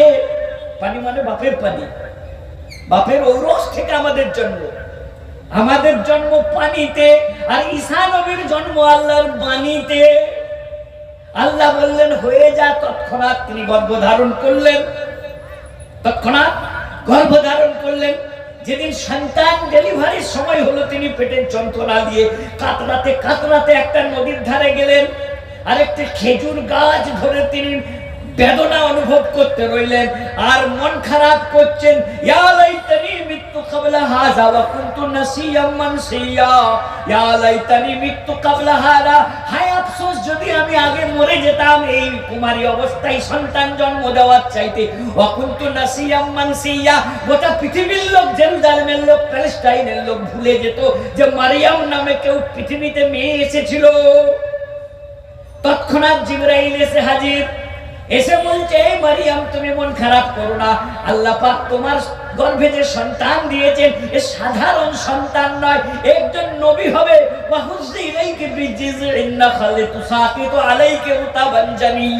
তোমার প্রসব বেদনা, তুমি যন্ত্রণা কাতর হয়ে গেছে, তোমার খিদা আছে, সন্তান জন্ম দেওয়ার পরে মায়ের দুধের প্রয়োজন আছে। এই খেজুর গাছের ডাল ধরে তুমি নাড়াবে, নেড়া গাছ কিছু নাই, পাতা শুকিয়ে গেছে, কিন্তু তুমি মরিয়ম আল্লাহ পাকের হুকুমে তোমার হাতের বরকতে ওই গাছের ডাল ধরে নাড়াবে। তুষাতে আলাইকে রুতাবান জানিয়া, ডাসানো ডাসানো পাকা পাকা খেজুর পড়বে। আর তোমার পাদদেশ দিয়ে যে মরা নদীটা, মজে যাওয়া খালটা ছিল, সেই খালটাকে আমি প্রবাহিত করে দিলাম, ওখানে পানি খাও আর এই গাছের খেজুর খাও। সন্তান ডেলিভারি হলো, সন্তান কোলে নিয়ে হযরতে মারিয়াম সমাজে এলেন, জেরুজালেমে এলেন, বাইতুল মুকাদ্দাসে এলেন। তখন বাইতুল মুকাদ্দাসের লোক, জেরুজালেমের লোকেরা বলল, ইয়া উখতা হারুন, এই হারুনের বোন, মা কানা আবুকি ইমরা সাউইন ওয়া মা কানাত উম্মুকি বাগিয়া, তোমার বাপ খারাপ লোক ছিল না, তোমার মা চরিত্রহীনা ছিল না, তুমি এই সন্তান কোথায় পেলে? হযরতে মারিয়াম বলল, ইন্নী নাযারতু লিররহমানি ফালানুকাল্লিমুল ইয়াওমা ইনসিয়া, আমি মান্নত করেছি আজ কোন মানুষের সাথে আমি বাক্যালাপ করব না, একটি ঠোঁট পর্যন্ত লাগাবো না। বলছে এই সন্তানটার বাপকে। হযরতে মারিয়াম ইশারা করলেন, ফাশারাত ইলাল মাহদি, এই দোলনায় যে শিশুটা শুয়ে আছে কয়েকদিনে, তাকে জিজ্ঞাসা করো ওর বাপকে। ক্বালু কাইফা নুকাল্লিমু মান কানা ফিল মাহদি সাবিয়া, দোলনার শিশু, দুধের শিশু, কয়েকদিনের শিশু, ও কিভাবে কথা বলবে? মারিয়াম ও কি কথার উত্তর দিতে পারে? তখন ঈসা নবী দোলনা থেকে উঠলেন এবং কথা বললেন, আনা আব্দুল্লাহ, আমি হলাম আল্লাহর বান্দা, আতানিয়াল কিতাব, আল্লাহ আমাকে একটা কিতাব দিয়েছেন, দিতে চলেছেন, ওয়াজআলানি মুবারাকান আইনামা কুনতু, আমি যেখানেই থাকবো আল্লাহ সেই জায়গাটাকেই বরকতময় করে দেবে। সারা জেরুজালেম শহরের ইহুদিরা বলল, আজ পর্যন্ত পৃথিবীতে কোনো দুধের শিশু কথা বলে না, পৃথিবীর 3 জন শিশু ছাড়া কেউ দুগ্ধ পান করতে করতে দুধের শিশু কথা বলেনি। সেই ইউসুফ নবীর যখন চরিত্রে ডাক দিয়েছিল, তখন একটা শিশু বলেছিল, দোলনায় দাঁড়িয়ে দেখেছিল যে বদমাইশিটা জুলাইখা করেছে, ইউসুফ করেনি। সেই শিশুটা বলল, ইনকানা কামিসুহু কুদ্দা মিন দুবুরিন, যদি তার জামা ইউসুফের পিছন দিক থেকে ছেঁড়া থাকে তাহলে জানবে ইউসুফ পবিত্র, জুলাইখা তার পিছন ধরে টেনেছিল। আর যদি দেখো জামাটা সামনে দিয়ে ছেঁড়া, তাহলে বুঝবে যে ইউসুফ জবরদস্তি করেছিল, জুলাইখা জামা ছিঁড়ে দিয়েছিল। দোলনার শিশু কথা বলেছিল। 3 জন বুখারী শরীফের হাদিসে আছে, 3 জন যারা মাতৃগর্ভ থেকে আসার কয়েকদিনের মধ্যে যারা আল্লাহ পাক যাদের মুখ ফুটিয়েছিলেন, তাদের মধ্যে শেষ জনকে যদি সময় থাকে তো ইনশাআল্লাহ বলবো। বুখারী শরীফের হাদিস, তিনি একজন বিরাট বড় আল্লাহর ওলি ছিলেন, তাকে কিছু মানুষ চরিত্রহীন বলে দোষ দিয়েছিল। আল্লাহ পাক সেই শিশুর মুখ দিয়ে কথা বলিয়েছিলেন, এই আল্লাহর ওলি আমার জন্মদাতা বাপ নয়, বরং আমার মা ছাগল চড়াতে যেত, ওখানে এক রাখালের সাথে অবৈধ সম্পর্ক করে, ওই রাখালটা হলো আমার জন্মদাতা বাপ। সেই ইতিহাসটা বলছি না। হযরতে মারিয়াম আলাইহিস সালাম এবং হযরতে ঈসা আলাইহিস সালাম, তাদের স্মৃতি বিজড়িত জায়গা হলো বাইতুল মুকাদ্দাস। কোন মসজিদ? যেই মসজিদটা নিয়ে আজকে সারা পৃথিবীর সমস্ত ফোকাস, ওই মসজিদটা আমাদের, মুসলমানরা বলছে আমাদের, আমি বলছি ওই মসজিদটা খ্রিস্টানদেরও, ওই মসজিদটা ইহুদিদেরও, ওই মসজিদটা মুসলমানদেরও, ওই মসজিদটা মুসলমানদেরও। তোমাদের যেমন হক আছে, ইহুদিদের তেমন হক আছে, খ্রিস্টানদের আরো বেশি হক আছে। যেই জায়গাটা ঈসা নবী জন্মেছিলেন সেই জায়গাটার নাম বাইতুলহাম, বেতেলহাম। ইতিহাসে লেখে বেতেলহাম, আরবিতে বলে বাইতুলহাম। সেই জায়গাটা এখনো ঘেরা আছে। জেরুজালেম শুধু তোমাদের নয়, প্যালেস্টাইন শুধু তোমাদের নয়, আমাদের নবী, বিশ্ব নবী, জগৎগুরু হযরত মুহাম্মদ সাল্লাল্লাহু আলাইহি সাল্লামের বাপ, বাপের বাপ, পরমতম বাপ হলেন ইব্রাহিম খলিলুল্লাহ। যে ইব্রাহিম নবী কোথায় বাস করতেন? ইব্রাহিম নবীর জন্ম হলো ইরাকের ব্যাবিলনে, যেখানে ঝুলন্ত উদ্যান, পৃথিবীর কয়েকটি আশ্চর্য জিনিসের মধ্যে একটা জিনিস হচ্ছে ঝুলন্ত উদ্যান ব্যাবিলনের। পাহাড়ের গায়ে এমন ভাবে সেই বাগানটাকে বানিয়েছে, মনে হবে বাগানটা এখনই পড়ে যাবে, অথচ পড়বে না। 5000 বছর ধরে আছে ওটা। পৃথিবীর 7টা আশ্চর্য জিনিসের মধ্যে ব্যাবিলনের ঝুলন্ত উদ্যান একটি। জন্ম ব্যাবিলনে, তিনি ইসলাম প্রচার করতে চলে গেলেন প্যালেস্টাইনের কেনানে। কে চলে গেলেন? ইব্রাহিম নবী। ইব্রাহিম নবীর 2 বিবি, প্রথম বিবি সারাকে নিয়ে সুখে সংসার করছিলেন কেনানে। জায়গাটার নাম কেনান। কেনান আইন দিয়ে নয়, তাহলে নূহ নবীর বেটার নাম হয়ে যাবে কেনান। কেনান শহরে বাস করতেন কে? ইব্রাহিম নবী। প্রথম বিবি সারা। সেই বিবি মশওয়ারা দিলেন, আপনার বয়স হয়েছে, ছেলেপুলে হয়নি, আমাদের বাড়িতে কাজের মেয়ে হাজেরা, যাকে মিশরের বাদশা উপহার হিসাবে দিয়েছে আমার চাকরানি পাটকর্মী হিসাবে, আপনি সেই হাজেরাকে বিয়ে করে দেন। হাজেরাকে বিয়ে করলেন। ইব্রাহিম নবীরও আল্লাহ পাক 100 বছর বয়সে সন্তান দিলেন। কত বছর বয়সে? 100 বছর বয়সে। তোরা মান্দারণ যাস না, চৈতনপুর যাস না, মসজিদ যা। কে বলতেন? ফুরফুরা শরীফের দাদা হুজুর পীর কেবলা রহমাতুল্লাহ আলাইহির বড় সাহেবজাদা আনসার সিদ্দিকে বলতেন, তোদের আল্লাহর কসম দিচ্ছি, তোরা ফুরফুরা যাস না, তোরা আগে মসজিদে যা, আগে মসজিদে যা। ফুরফুরা যেতে উনি নিষেধ করতেন না। কি বলতেন? আগে 5 ওয়াক্ত মসজিদে যাও, চাইবে আল্লাহর কাছে চাইও, চাইবে আল্লাহর কাছে চাইও। চাওয়ার জায়গা একমাত্র আল্লাহ, চাওয়ার জায়গা একমাত্র আল্লাহ। কোন কবরে কিছু চাওয়া যাবে না, মান্নত করা যাবে না। ইব্রাহিম আলাইহিস সালাতু ওয়াস সালাম কেনানে বাস করতেন। বিবি হাজেরাকে বিয়ে করলেন। বিয়ে করার পরে হাজেরার পেটে সন্তান এলো, তার নাম হলো ইসমাইল। তার নাম হলো ইসমাইল। ইসমাইল হওয়ার পরে প্রথম স্ত্রী সারার পেটেও আল্লাহ সন্তান দিলেন, তার প্রথম সতীনের পেটেও আল্লাহ সন্তান দিলেন। সেই সন্তানের নাম রাখলেন হযরত ইসহাক আলাইহিস সালাম। তার নাম, ইব্রাহিমের বড় ছেলে বা ছোট ছেলের নাম হলো ইসহাক, আর হাজেরা বিবির ছেলের নাম হলো ইসমাইল। ইসমাইলের বয়স যখন সামান্য দুধের শিশু, 10 মাস, 15 মাস, 4 মাস, 5 মাস, তখন হযরত ইব্রাহিম আলাইহিস সালাম একদিন বিবিকে নিলেন, কোলের বাচ্চাকে নিলেন, উটের উপরে সওয়ার হলেন, চামড়ার ব্যাগে চামড়ার ফ্লাক্স তখন পাওয়া যেত মাসকিজা, তাতে কিছু খেজুর নিলেন, তাতে কিছু পানি নিলেন। আর মক্কার মরুভূমিতে যেখানে কাবা শরীফ আছে, তখন কাবা মাটির ওপরে ছিল না। কাবা আদম নবীর জন্য আল্লাহ তৈরি করিয়েছিলেন ফেরেশতাদেরকে দিয়ে।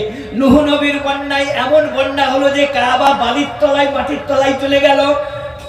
আল্লাহ ইসমাইল ইব্রাহিম নবীকে বললেন, আমার কাবাকে আমি পুনর্নির্মাণ করতে চাই, তুমি যাও তোমার দ্বিতীয় বিবি হাজেরাকে এবং দুধের শিশু ইসমাইলকে কাবার প্রান্তরে রেখে আসো। বলল আল্লাহ, মরুভূমি বলল আমার নির্দেশ। ইব্রাহিম নবী বগলে সন্তান দিলেন, বিবি নিলেন, উট চালিয়ে বাইতুল মুকাদ্দাস কেনান থেকে নিয়ে 600 কিলোমিটারের রাস্তা উটের পিছনে সফর করে এসে কাবার পাশে তাকে রেখে দিলেন। যখন ফিরে উটটা ঘুরিয়ে নিয়েছেন হযরতে হাজেরা, বিবি হাজেরা যে উটের লাগামটা ধরে বলছে, ওগো স্বামী, আমি একাকিনী, একলা নারী, অবলা, আমাকে রেখে আপনি কোথায় চলে যাচ্ছেন? ইব্রাহিম উত্তর করলেন না। দ্বিতীয়বার লাগাম ধরেছেন, ওগো স্বামী কোথায় যাচ্ছেন? উত্তর করলেন না।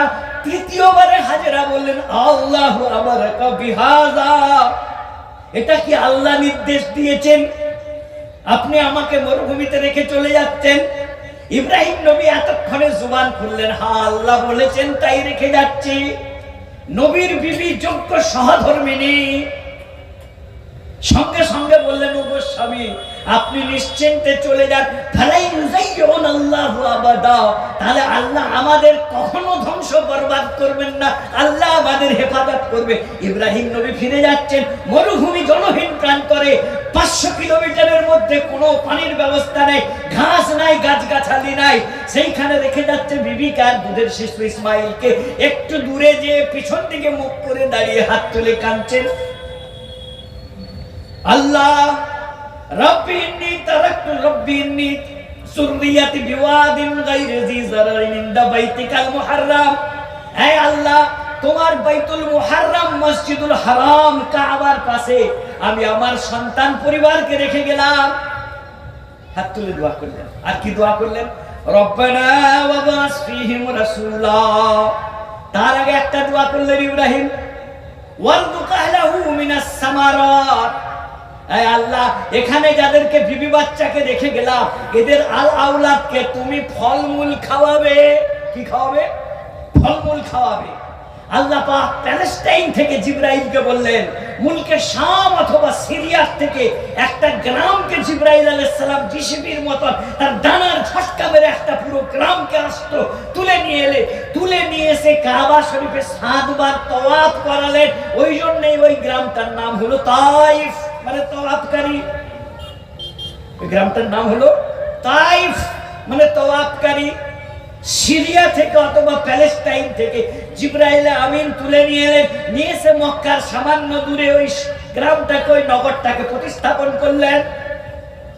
আর হযরতে ইব্রাহিমের বংশধর ইসমাইল এবং তার সন্তানদেরকে এমন ফল খাওয়ান, এখন এমন ফল খাওয়ান, সারা দেশে কোথাও ফল না থাকলে তায়েফে ফল থাকবে। ইব্রাহিম নবীর দোয়া। আর একটু দোয়া করলেন, রব্বানা ওয়াবাস ফীহিম রাসূলা। আল্লাহ, তুমি আমার এই পরিবারের বংশে একটা নবী পাঠাবে, ইয়াতলুহু, যে তাদেরকে আমার বাণী তেলাওয়াত করে, তোমার বাণী তেলাওয়াত করে শোনাবে, ওয়া ইউযাক্কিহিম, এবং তাদের আত্মশুদ্ধি করবে, তাদের মনকে সংশোধন করবে, আখিরাতমুখী করবে, ওয়া ইউআল্লিমুহুল কিতাব ওয়াল হিকমা, তাদেরকে কিতাব, কোরআন, তাওরাত, ইনজিল, সহিফা ইব্রাহিমের শিক্ষা দান করবে, ওয়াল হিকমা, এবং জ্ঞানের কথা তাদেরকে দেবে। আল্লাহ পাক দোয়া কবুল করেছিলেন। আমার নবী কোন নবীর বংশধর? ইসমাইল নবীর বংশধর। আর যারা ঝগড়া করছে আরব এবং ইহুদিরা, এদের মূল বাপ, বাপের বাপ কিন্তু একজন, ইব্রাহিম নবী। ইহুদিরা হলো কার বেটা? ইব্রাহিম নবীর প্রথম বিবির পেটে যে আল্লাহ বেটা দিয়েছিলেন ইসহাক, ইসহাকের বেটার নাম ইয়াকুব। ইয়াকুবের ডাক নাম ছিল ইসরাইল। এরা হলো বনি ইসরাইল। ইয়াকুব নবীর 12 বেটা, ইউসুফ নবী এবং বিনিয়ামিনের ঘটনা আপনারা সবাই জানেন। কত বেটা ছিল? 12 বেটা।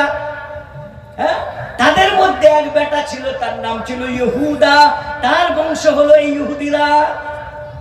কিন্তু এদের বিশ্বাস ছিল যে আল্লাহ পাক যত নবী পাঠাবেন সব ইহুদি বংশে পাঠাবেন, ইব্রাহিম নবীর বংশে পাঠাবেন। আর ইব্রাহিম নবীর বংশ মানে আমরা ইহুদিরা। 570 খ্রিস্টাব্দে যখন বিশ্বনবী সাল্লাল্লাহু আলাইহি সাল্লাম জন্ম নিল, তখন ইহুদিরা তাদের কিতাব খুলে দেখলো, তাদের হাজার হাজার বছরের বিশ্বাস ছিল যে শেষ নবী জন্ম নিবে ইব্রাহিম নবীর বংশে, অর্থাৎ ইহুদি বংশে, ইসহাক নবীর বংশে, ইয়াকুব নবীর বংশে, বনি ইসরাইলে। কিন্তু যখন তারা বুঝতে পারলো শেষ নবী জন্মেছে ইসহাক নবীর বংশে নয়, বরং ইব্রাহিম নবীর ছোট বিবি ইসমাইলের বংশে, তখন তারা রেগে ফায়ার এবং আগুন হয়ে গেল। মুহাম্মদ সাল্লাল্লাহু আলাইহি সাল্লামকে যেখানেই পাবো খুন করে দেবো। তারা তখন প্রতিহিংসা পরায়ণ হয়ে গেল। আজ যে আরব এবং ইহুদিরা যুদ্ধ করছে, 5000 বছর আগে এদের বাপের বাপ সব এক ছিল। বাপের বাপ এক ছিল। ওরা হলো ইব্রাহিম নবীর প্রথম বিবির সন্তান, আর শেষ নবী এবং আরব বংশধর কুরাইশরা হলো কার সন্তান? ইব্রাহিম নবীর ছোট ছেলে, ছোট বিবি ইসমাইলের বংশধর হলো কুরাইশ বংশ। আমার বন্ধুরা, আমার নবী সাল্লাল্লাহু আলাইহি সাল্লাম মেরাজে যাচ্ছেন। মেরাজে যে পৌঁছলেন বাইতুল মুকাদ্দাসে, তাহলে বাইতুল মুকাদ্দাস সেই প্যালেস্টাইন থেকে ইব্রাহিম নবী তার বেটাকে আরবে দিয়ে গেছিলেন। তাহলে প্যালেস্টাইন আমাদের আরব জাতির বাপের দেশ, পূর্বপুরুষের ভিটে, 5000 বছরের পূর্বপুরুষের ভিটে।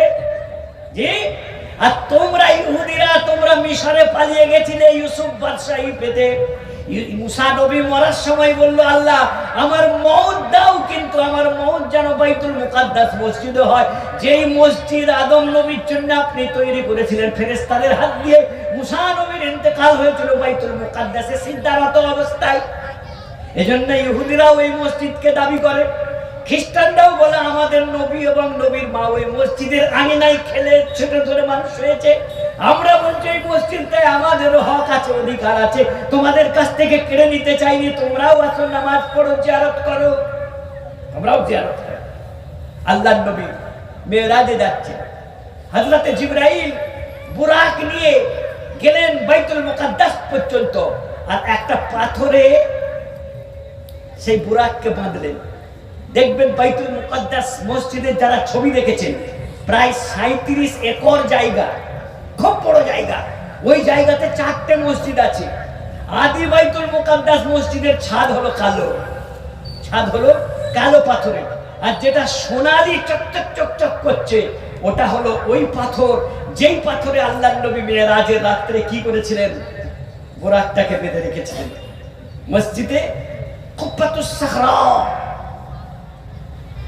আব্দুল মালিক বিন মারওয়ান, মারওয়ান ইবনুল হাকাম, এরা সব তৈরি করেছিল উমাইয়া বংশের রাজারা। ওটা বাইতুল মুকাদ্দাস মসজিদ নয়। আল্লাহর নবী বলতেন, আমি বাইতুল মুকাদ্দাস মসজিদে যেয়ে দেখলাম হযরতে আদম থেকে নিয়ে সবের রূহগুলো আমার জন্য অপেক্ষা করছে। ফাসাল্লাইতু বিহিম রাকাতাইনে, আমি ইমাম হয়ে সকল নবীদের ইমাম হয়ে 2 রাকাত নামাজ পড়লাম। সুবহানাল্লাহ। এজন্যই তিনি ইমামুল আম্বিয়া ওয়াল মুরসালিন, সব নবীদের ইমাম। নামাজ শেষ করার পরে হযরতে জিবরাইল নবী পাক সাল্লাল্লাহু আলাইহি সাল্লামকে বললেন, আমার ডানায় চাপুন। হযরতে জিবরাইল আলাইহিস সালামকে আল্লাহর নবী নিজের রূপে, সশরীরে নিজের রূপে দুবার দেখেছেন। একবার হলো গারে হীরা গুহাতে, নবী সাল্লাল্লাহু আলাইহি সাল্লাম গুহায় আসার পথে দেখলেন সোনার সিংহাসনে একজন জ্যোতির্ময় পুরুষ বসে আছেন, দোলা খাচ্ছেন আসমানে। আল্লাহর নবী ভয়ে ঢুকিয়ে গেলেন, যে ছুটে কম্বলের মধ্যে লুকিয়ে পড়লেন যে কি দেখলাম, এটা জিন নাকি ভূত। আল্লাহ পাক বললেন, ইয়া আইয়ুহাল মুসাম্মিল, এ কম্বলওয়ালা ওঠো, তুমি ওঠো। ওয়া রাব্বাকা ফাকাব্বির ওয়া সিয়াবাকা ফাতাহির, তুমি তোমার আল্লাহর নামে তাকবীর দাও। ওয়া সিয়াবাকা ফাতাহির, এবং তুমি তোমার পোশাককে পরিচ্ছন্ন পাক পবিত্র রাখবে।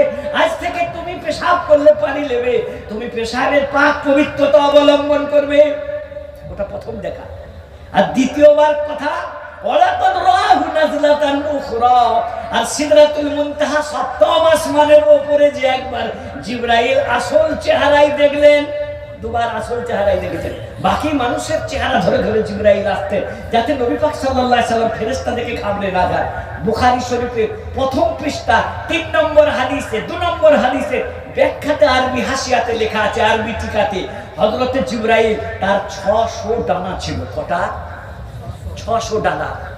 2টো ডানা যদি খুলে দিত, মা বাইনাল মাশরিক ওয়াল মাগরিব, পূর্ব থেকে পশ্চিম পুরো আকাশ মেঘ ছায়া হয়ে যেত।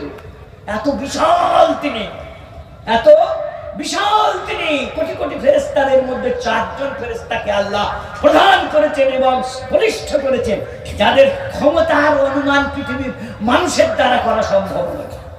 একদিন কোনোদিন বুঝাবো। আমার আজকের আধুনিক সমাজের বিজ্ঞান মনস্ক ছেলেরা বলে, আমরা ফেরেশতা মানি না, আমরা ভূত মানি না। ফেরেশতা মানে না, কিন্তু জিনের ঘরে রাত্রে একা শয় না আমার ঘরে।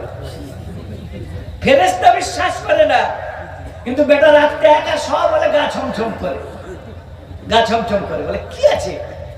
কিছুই নাই, তবু ভয় লাগে। মানে ভূত মানে, জিন মানে। কিছু মানুষ আছে তো জিনও মানে না, যারা পুরো নাস্তিক, তারা জিনও মানে না। কিন্তু যখন আটলান্টিক মহাসাগরের মধ্যখানে যাবে, সমুদ্র নৌকাটাকে উথাল পাতাল করবে, তসলিমা নাসরিন চিৎকার করে বলছে, হায় আল্লাহ মরে যাবো নাকি, হায় আল্লাহ মরে যাবো নাকি। তসলিমার জীবনী লিখেছেন যারা, ওর প্রাক্তন বয়ফ্রেন্ডরা, তারা লিখেছেন, তসলিমাকেও আমি দেখেছি সমুদ্রের মাঝখানে যখন নৌকোটাকে সাগর যেন উথাল পাথাল করছে, এই গিলে লাই। বলছে হায় আল্লাহ মরে যাবো নাকি, হায় আল্লাহ বাঁচাও। বলছে সেদিনে বলেছিলাম তুই বিটি, তবে বলি আমি নাস্তিক, খোদা টোদা কিছু মানি না। বলছে ওরে এখন ভয় লাগছে, এখন সব বলতে হবে। আমার সব বাড়িতে বন্ধুরা, ফেরেশতা মানে না, ঠেলায় পড়লে পারা। ফেরেশতা কেন, পিঁপড়েকেও ভয় লাগবে, ইঁদুরের আওয়াজ শুনলে ট্রাক করে ঘুম থেকে উঠে পড়বে। ফেরেশতা একদিন বোঝাবো আপনাদেরকে ফেরেশতা কি জিনিস। হযরতে জিবরাইল আলাইহিস সালাম নবীজিকে ডানায় চাপিয়ে নিয়ে অনেক দূর উড়ে গেলেন। দূরে যে আসমানের প্রথম দরজায় টোকা দিলেন, ফাস্তাফতাহ জিবরিলু, জিবরিল বললেন দরজা খোলো। আসমানের গেট কিপার, প্রথম আকাশের দারোয়ান বলল মান আনতা, তুমি কে? বলল আমি জিবরাইল। বলল আমার মাকা, তোমার সঙ্গে কে? বলা মুহাম্মাদুন, আমার সঙ্গে মুহাম্মদ সাল্লাল্লাহু আলাইহি সাল্লাম। ফেরেশতা জিজ্ঞাসা করছেন আবু ঈসা ইলাই, তাকে কি আনতে পাঠানো হয়েছিল? আসমানের দরজা মানুষের জন্য খোলে না যতক্ষণ না ভিসা হয়। অতএব মুহাম্মদ সাল্লাল্লাহু আলাইহি সাল্লাম আসমানে আসছেন, ভিসা হয়েছে। জিবরাইল বললেন ভিসা না হলে আমি সঙ্গে নিয়ে আসি। দরজা খুলে দিল। সর্বপ্রথম আসমানে দেখলাম আদম নবী বসে আছেন। ফারহাবা বি, আমাকে মারহাবা ওয়েলকাম করলেন। ওয়াদালি বিল বারাকা, আমার জন্য বরকতের দোয়া করলেন। আমি দ্বিতীয় আসমানে গেলাম, আবার খুলতে বললাম, আসমানের দরজা খুলে গেল। ফাইদান আনা বাইবিনাইল খালাতে, দেখলাম দুই খালাতো ভাই দ্বিতীয় আসমানে বসে গল্প করছে। হযরতে ঈসা নবী এবং ইয়াহইয়া নবী। খালাতো ভাই না, আমি আগে বলেছি না, জাকারিয়া আলাইহিস সালামের বেটা ইয়াহইয়া, তিনি ছিলেন মরিয়মের খালু। দ্বিতীয় আসমানে দেখলাম দুই খালাতো ভাই বসে বসে গল্প করছেন।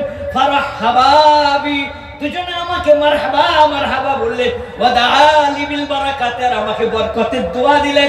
আমি তৃতীয় আসমানে দেখলাম, সেখানে যে ঠক করলাম, আমার দরজা খুলে দেওয়া হলো। হযরতে ইউসুফ আলাইহিস সালামের সঙ্গে দেখা হলো। দেখলাম আল্লাহ পাক তাকে পৃথিবীর যত রূপ আছে সমস্ত রূপের অর্ধেক আল্লাহ তাকে ইউসুফ নবীকে দিয়েছে। শুধুই কি মিশরের মেয়েরা সুলাইখারা পাগল হয়েছিল?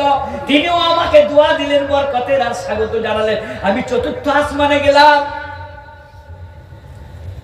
চতুর্থ আসমানে গেলাম, যে দেখলাম ইদ্রিস নবী বসে আছেন, আমার জন্য ওয়েলকাম করলেন। আমি পঞ্চম আসমানে গেলাম, আমার সঙ্গে হারুন নবীর দেখা হলো। 6 নম্বর আকাশে গেলাম, মুসা নবীর সঙ্গে দেখা হলো। 7 নম্বর আকাশে গেলাম, ইব্রাহিম খলিলুল্লাহ দেখলাম মুস্তানিদান ইলা বাইতুল মামুরে। তিনি ফেরেশতাদের যে মসজিদ আল্লাহ পাক কাবার সোজাসুজি একটা আসমানের ওই সোজাসুজি একটা আল্লাহ মসজিদ করেছেন ফেরেশতাদের নামাজ পড়ার জন্য। যেখানে একবার ফেরেশতারা নামাজ পড়তে ঢুকলে একবার চান্স পায় একটা ফেরেশতা, একসাথে 70,000 ফেরেশতা ঢুকে।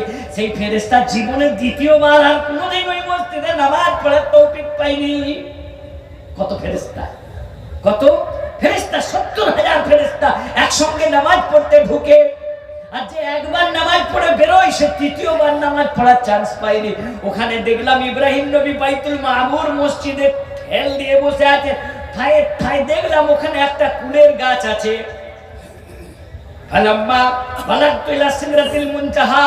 যখন আমি ওই কুলের গাছের কাছে পৌঁছলাম, দেখলাম ওটাই বর্ডার। জিবরাইল নিজের আসল রূপ দেখিয়ে দ্বিতীয়বার আমাকে দেখিয়ে বললেন, ওগো নবী, এটাই হলো আমার বর্ডার। এরপরে আল্লাহর প্রোটেক্টেড এরিয়া, ওখানে আর কারো যাওয়ার পারমিশন নাই, ওখানে যাওয়ার কারো পারমিশন নাই। বলে আমি কি করে যাব? বলে আগে এই গাছটার দৃশ্যটা দেখুন। আল্লাহ নবী সাল্লাল্লাহু আলাইহি সাল্লাম বলেন, বুখারী এবং মুসলিম শরীফের হাদিস, যে একটা গাছ দেখলাম, কুলের গাছ, কোটি কোটি যেমন নূরের ছটা তার পাতার উপরে ফেরেশতারা ঝিকিমিকি করছে, নুরানি ফেরেশতারা। ফাইদান ওয়ারাকুহা কাল কিলাল, ফাইদান সামারুহা কাল কিলালে, তার ফলগুলো ছিল মাটির কলসির মতন বড় বড়, একটা করে কুল, আপেল কুলের চেয়ে বড়। কেলাল মানে মটকা, মটকা বোঝেন? পানি রাখার আগে বড় বড় মটকা হতো না, চাল রাখা হতো আগে, মটকার মতো বড় বড় ফল। আর তার পাতাগুলো হলো হাতের কানের মতো বড় বড়। আল্লাহ পাকের নূরের যখন ছটা পড়লো, পুরো গাছটা যেন আরো আলোকিত, কোটি কোটি ফেরেশতারা যেন জোনাকির মতো জ্বলতে লাগলো। আর জিবরাইল ফেরেশতা আমাকে দেখা দিয়ে বলল, আমার বর্ডার শেষ, আপনি চলে যান আল্লাহর সঙ্গে কথা বলতে। বিশ্ব নবী বললেন আমি যাব কি করে? বলে ওটা আল্লাহর দায়িত্ব। আল্লাহ পাক একটা জান্নাতি লিফট পাঠালেন, যার নাম হলো রফরফ। জান্নাতি লিফট, চাদরের মতো একটা লিফট এলো। আল্লাহর নবী উঠে বসলেন, সাঁ করে দিয়ে আল্লাহর কাছে পৌঁছে গেলেন। কত কাছে! জি, ওয়ালাকাদ রাহু নাজলাতান উখরা সুম্মা দানা ফাতাদাল্লা। তারপরে তিনি কাছে গেলেন, আরো কাছে হলেন। ফাকানা কাবা কাউসাইনি আও আদনা। আল্লাহর কাছাকাছি পৌঁছে গেলেন। কত দূরে পৌঁছলেন? কাবা কাউসাইনি। কাউসুন মানে ধনুক।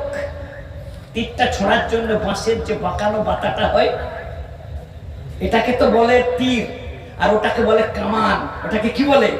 কামান। ওটাকে বলে ধনুক। ধনুক চিহ্ন, তীর ধনুক চিহ্ন বলতো না?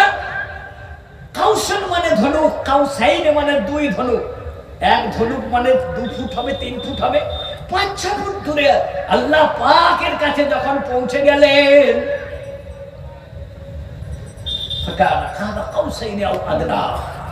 আল্লাহ পাকের দরবারে যে নবী সাল্লাল্লাহু আলাইহি সাল্লাম আল্লাহর প্রশংসা করবেন, কি ভাষা দিয়ে প্রশংসা করলে আল্লাহ পাক খুশি হবে?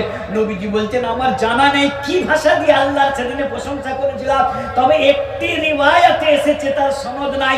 মুহাদ্দিস ইবনুল মালাক বলেছেন যে আল্লাহর নবী আল্লাহর দরবারে যে আল্লাহর আরশে আযীম, আল্লাহর সিংহাসনের সামনে যে 3টি কথা বলেছিলেন, আত-তাহিজ্জাতু লিল্লাহ ওয়াস সালাওয়াতু ওয়াত তাইয়্যিবাত। আত-তাহিজ্জাতু লিল্লাহ ওয়াস সালাওয়াতু ওয়াত তাইয়্যিবাত। এর মানে কি? আত-তাহিজ্জাতু লিল্লাহ, সমস্ত প্রশংসা, গুণগান, গুণকীর্তন, যাবতীয় ইবাদত, বন্দেগী, আরাধনা, উপাসনা সব আল্লাহর। আত-তাহিজ্জাতু লিল্লাহ, মুখের দ্বারাই যত প্রশংসা করা যায়, দেহের দ্বারাই যত ইবাদত বন্দেগী আরাধনা করা যায়, জান মাল খরচ করে যত রকমের প্রশংসা করা যায়, সব লিল্লাহ। সব কার? আল্লাহ। 3টি বাক্য দিয়ে আল্লাহ পাকের গুণগান করলেন। আল্লাহ পাক তার জবাবে কি বললেন? এবার জবাবটা আসছে, আসসালামু আলাইকা ইয়া আইয়ুহান নবী ওয়া রাহমাতুল্লাহি ওয়া বারাকাতুহু। আল্লাহ পাক বললেন আসসালামু আলাইকা ইয়া আইয়ুহান নবী, ওগো সম্মানিত নবী, আসসালামু আলাইকা, তোমার উপরে সালাম হোক, ইয়া আইয়ুহান নবী, ওগো সম্মানিত নবী, ওয়া রাহমাতুল্লাহ, আল্লাহর রহমত হোক, ওয়া বারাকাতুহু, আল্লাহর বরকত হোক। হযরত জিবরাইল আলাইহিস সালাতু ওয়াস সালাম দূর থেকে অনুভব করে বলে উঠেছিলেন, আশহাদু আল্লা ইলাহা ইল্লাল্লাহ। আল্লাহর নবী যখন দেখলেন যে আল্লাহ পাক আমাকে সালাম দিলেন, শান্তির দোয়া দিলেন, আসসালামু আলাইকা ইয়া আইয়ুহান নবী, ওগো নবী আপনার উপরে সালাম হোক, শান্তি হোক, ওয়া রাহমাতুল্লাহ, আল্লাহর রহমত হোক, ওয়া বারাকাতুহু। আল্লাহর নবী দেখলেন আমার জন্য আল্লাহ সালাম দিলেন, আমার জন্য বরকত দিলেন, রহমত দিলেন, আমার উম্মত বাদ চলে গেল। আল্লাহর নবী বললেন আসসালামু আলাইনা ওয়া আলা ইবাদিল্লাহিস সালিহিন। আমাদের উপরে মানে আমার উপরে জিবরাইল সহ যত ফেরেশতা আছে সকলের উপরে আল্লাহ তুমি করুণা দান করো, ওয়া আলা ইবাদিল্লাহিস সালিহিন। পৃথিবীতে যত নেক মানুষ আছে, ভালো মানুষরা আছে, সকলকে আল্লাহ শান্তি দাও, করুণা দাও, রহমত দাও। জিবরাইল দূর থেকে অনুভব করেছিলেন আল্লাহ এবং আল্লাহ পাকের এই কথোপকথনের কোন তিনি দূর থেকে অনুভব করে বলেছিলেন, আশহাদু আল্লা ইলাহা ইল্লাল্লাহ, আমি সাক্ষী দিই যে আল্লাহ ছাড়া কোনো প্রভু নাই, ওয়া আশহাদু আন্না মুহাম্মাদান আবদুহু ওয়া রাসূলুহু, এবং আমি সাক্ষী দিই যে মুহাম্মদ সাল্লাল্লাহু আলাইহি সাল্লাম আল্লাহর বান্দা এবং আল্লাহর রাসূল। আল্লাহর বান্দা এবং আল্লাহর রাসূল, এটা হযরত জিবরাইল বলেছিলেন। মুহাদ্দিস ইবনুল মালাক বিনা সনদে এই কথাটা বর্ণনা করেছেন। কিন্তু ওই যে বুখারী শরীফে একজন সাহাবী এসে বললেন, ওগো দয়ার নবী, 940 পৃষ্ঠা 2য় খণ্ড, কাদ আল্লামানাল্লাহুস সালামা, আল্লাহ আমাদের সালাম শিখিয়েছেন, আপনি দরুদটা শেখান। বুখারী শরীফের ব্যাখ্যায় বলছেন যে আত-তাহিয়াতে আল্লাহ শিখিয়েছেন আসসালামু আলাইকা আইয়ুহান নবী ওয়া রাহমাতুল্লাহি ওয়া বারাকাতুহু। যখন কোন মুসল্লি নামাজ পড়বে তখন তার মনে মনে এই কথাটা জাগরিত করতে হবে। আসসালামু আলাইকা ইয়া আইয়ুহান নবী, ওগো নবী আপনার উপরে আমি সালাম দিচ্ছি। ওয়া রাহমাতুল্লাহি ওয়া বারাকাতুহু, আপনার রহমত হোক, আল্লাহর বরকত হোক আপনার উপরে। যে প্রত্যেক দিন পঞ্চগানা নামাজে প্রতিটা রাকাতে সালাম দিতে হয়, প্রতিটা শেষ বৈঠকে নবীর উপরে সালাম দিতে হয়। সাহাবী এসে বললেন, কাদ আল্লামান আল্লাহু সালামা, আল্লাহ সালাম দেখা শিখিয়ে দিয়েছেন। আসসালামু আলাইকা ইয়া আইয়ুহান নবী বলতে বলেছেন, কাইফা নুসাল্লি আলাইকা ইয়া রাসূলুল্লাহ, ওগো আল্লাহর রাসূল আপনি শিখিয়ে দেন দরুদটা কিভাবে পড়ব। সালাম পড়া শিখিয়েছেন আল্লাহ পাক, দরুদটা শিখিয়ে দেন আপনি নবী পাক। বুখারী শরীফ 940 পৃষ্ঠা। আল্লাহর নবী বললেন, কুলু তোমরা বলো। সাহাবীদেরকে শেখালেন এই দরুদটা, আল্লাহুম্মা সাল্লি আলা মুহাম্মাদিন ওয়া আলা আলি মুহাম্মাদ কামা সাল্লাইতা আলা ইব্রাহিম ওয়া আলা আলি ইব্রাহিম ইন্নাকা হামিদুম মাজিদ। আল্লাহর নবী শেখালেন তার সাহাবীদেরকে এই দরুদটা পড়ো। বললেন কুলু তোমরা বলো। পরে বললেন নামাজে এই দুয়াটাই পড়ো, এই দরুদটাই পড়ো। এই দরুদটা না পড়লে তোমাদের নামাজটা লেজ কাটা কান কাটা নামাজ হবে। অর্থাৎ দরুদ পড়তে হবে নামাজে। যে আল্লাহর নবী সাল্লাল্লাহু আলাইহি সাল্লামের উপরে আমরা মুহাব্বতের সঙ্গে একবার দরুদ শরীফ পড়ি, আল্লাহুম্মা সাল্লি আলা মুহাম্মাদ ওয়া আলা আলি মুহাম্মাদ কামা সাল্লাইতা আলা ইব্রাহিম ওয়া আলা আলি ইব্রাহিম ইন্নাকা হামিদুম মাজিদ। আল্লাহুম্মা বারিক আলা মুহাম্মাদ ওয়া আলা আলি মুহাম্মাদ কামা বারাকতা আলা ইব্রাহিম ওয়া আলা আলি ইব্রাহিম ইন্নাকা হামিদুম মাজিদ। হে আল্লাহ, আমাদের এই দরুদের হাদিয়া, নজরানা ও উপহারকে তুমি মদিনা শরীফের বিশ্ব নবী সাল্লাল্লাহু আলাইহি সাল্লামের রওজা মুবারকে পৌঁছে দাও। বলুন আল্লাহুম্মা আমিন, আল্লাহুম্মা আমিন, আল্লাহুম্মা আমিন। আমার বন্ধুরা, আমি একটা কথা প্রসঙ্গক্রমে অনেক কথা আপনাদেরকে শুনিয়ে দিয়েছি। কি প্যালেস্টাইন শুধু তোমার নয়, প্যালেস্টাইন শুধু আমার নয়, প্যালেস্টাইন সবার, প্যালেস্টাইন সবার। 4000 বছর ধরে প্যালেস্টাইনের আরব মুসলমানরা তারা ওখানে বসবাস করত, তারা বসবাস করত। তোমরা ছলে বলে কলে কৌশলে ইহুদিরা সারা পৃথিবীর ইউরোপ রাষ্ট্রগুলোতে নদীর ধারে, নালার ধারে, নর্দমার ধারে তোমরা যাযাবর হয়ে, ঝুপড়ি নিবাসী হয়ে বসবাস করতে। 1948 সালের আগে পৃথিবীর মানচিত্রে ইসরায়েল বলে কোন রাষ্ট্র ছিল না, ছিল না, ছিল না। কথা বুঝে আসছে? 1948 সালে, মানে কত বছর আগে আমাদের দেশ 75 বছর স্বাধীন হয়েছে, তাই তো? আজ থেকে 75 বছর আগে ইসরায়েল নামে কোন রাষ্ট্র পৃথিবীতে ছিল না, ছিল না, ছিল না। দ্বিতীয় বিশ্বযুদ্ধে যখন মিত্রপক্ষের জয় হলো, আমেরিকা ইংল্যান্ডের ব্রিটেনের জয় হলো, তখন আমেরিকার রাষ্ট্রপতি পৃথিবীর সর্বপ্রথম পরমাণু বোমা যিনি তৈরি করেছিলেন তাকে ডাকলেন, এবং তার গুরুদেব যিনি ফর্মুলা দিয়েছিলেন পরমাণু বোমা তৈরি করা, ফর্মুলাটাকে দিয়েছিলেন পৃথিবীর সবচেয়ে বড় বিজ্ঞানী আইনস্টাইন, আলবার্ট আইনস্টাইন। তিনি এমন একটা বোমা তৈরি করলেন, এমন একটা বোমা তৈরি করলেন, জাপানের হিরোশিমাতে সর্বপ্রথম যখন বোমাটা মারা হলো, বোমাটার নাম ছিল লিটল বয়। বোমাটার নাম ছিল লিটল বয়। লিটল বয় মানে বাচ্চা ছেলে। ওটা বুড়ো এখনো আসেনি, ফ্যাটম্যানের পরের বারে আসে। প্রথমবারে লিটল বয় ফেললো, ফেলার সাথে সাথে যিনি ফেলেছিলেন জাহাজ থেকে তিনি পাগল হয়ে গেছিলেন। 1 মাস ঘুমোতে পারেননি তিনি। তাকে পায়ে দড়ি দিয়ে বেঁধে রাখা হয়েছিল। বলে, হায় আমি কি করলাম? আইনস্টাইন খেপা হয়ে গেছিল, আমি কি ভুল করলাম? এমন মানুষ মারা যন্ত্র আমি আবিষ্কার করলাম। আমি তো মানুষ মারার জন্য ফর্মুলা দিইনি, আমি তো দিয়েছিলাম হিটলারকে ভয় দেখাবার জন্য। একটু দেশের প্রতিরক্ষাকে শক্তিশালী করো, ভয় দেখাও যে তুমি লড়াই করলে আমি ফেলে দেবো। 1,42,000 মানুষ একটা বোমার বলি হয়ে ছটফট ছটফট করতে কয়েকদিনে মরে গেল। 1,42,000। আইনস্টাইনও পাগল হয়ে গেছিলেন, এ বেদনা আমি রাখবো কোথায়? 1.5 লক্ষ মানুষ, 2.5 লক্ষ মানুষ আমার তৈরি ফর্মুলা বোমার দ্বারাই তারা মরে গেল।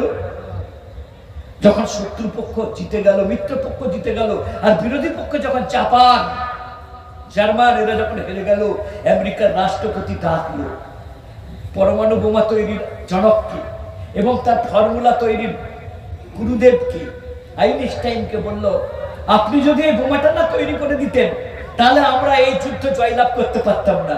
জাপানিরা পার্ল হারবার বন্দরে যেভাবে আমাদের ফাটানি দিয়েছে, আমরা জয় তো দূরের কথা, আমরা দেশ ছেড়ে পালাতাম।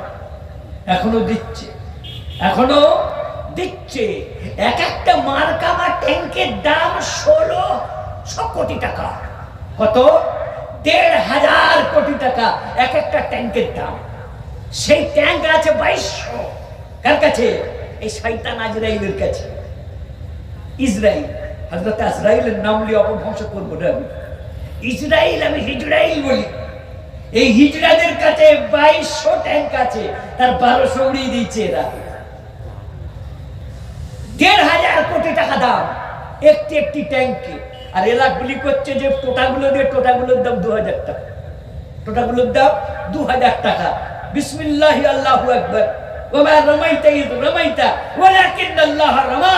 উহুদের যুদ্ধে আল্লাহর নবী যেভাবে এক মুঠো বালি নিয়ে বলেছিলেন, শাহাতিল উজুহ, সমস্ত কাফের বেঈমানের চোখে ছড়িয়ে দাও। আল্লাহর নবী যখন দারুন নাদওয়া থেকে পালিয়ে আসছিলেন, কাফেররা তাকে মারবে বলে পরামর্শ করেছে, আজকের রাতে বিশ্ব নবীকে মিটিয়ে দেবো। ইউরিদুনা লিউতফিউ নূরাল্লাহ, তারা চেয়েছিল আল্লাহর নূরকে, আল্লাহর আলোকে, ইসলামকে, ইসলামের নবীকে মিটিয়ে দিতে। ওয়াল্লাহু মুতিম্মু নূরিহি, আল্লাহ চেয়েছিলেন আমি আমার আলোকে পূর্ণতা দান করব, সারা পৃথিবীতে ছড়িয়ে দেবো। ওয়ালাউ কারিহাল কাফিরুন, তাতে কাফেরদের যত খুশি অপছন্দ হোক, আমি আমার নূরকে জাগরিত রাখবো। 100 যুবক উলঙ্গ ন্যাংট তলোয়ারি নিয়ে দাঁড়িয়ে আছে যে হযরত মুহাম্মদ সাল্লাল্লাহু আলাইহি সাল্লাম বাড়ি থেকে বেরোলে আমরা দুখানি করে দেবো, অথবা যদি বাড়ি থেকে না বেরোয় আমরা তালা মেলে ঢুকে যাবো। হযরত জিবরাইল আলাইহিস সালাম এলেন, বলছে ওগো দয়ার নবী, আপনি ঘুমিয়ে আছে।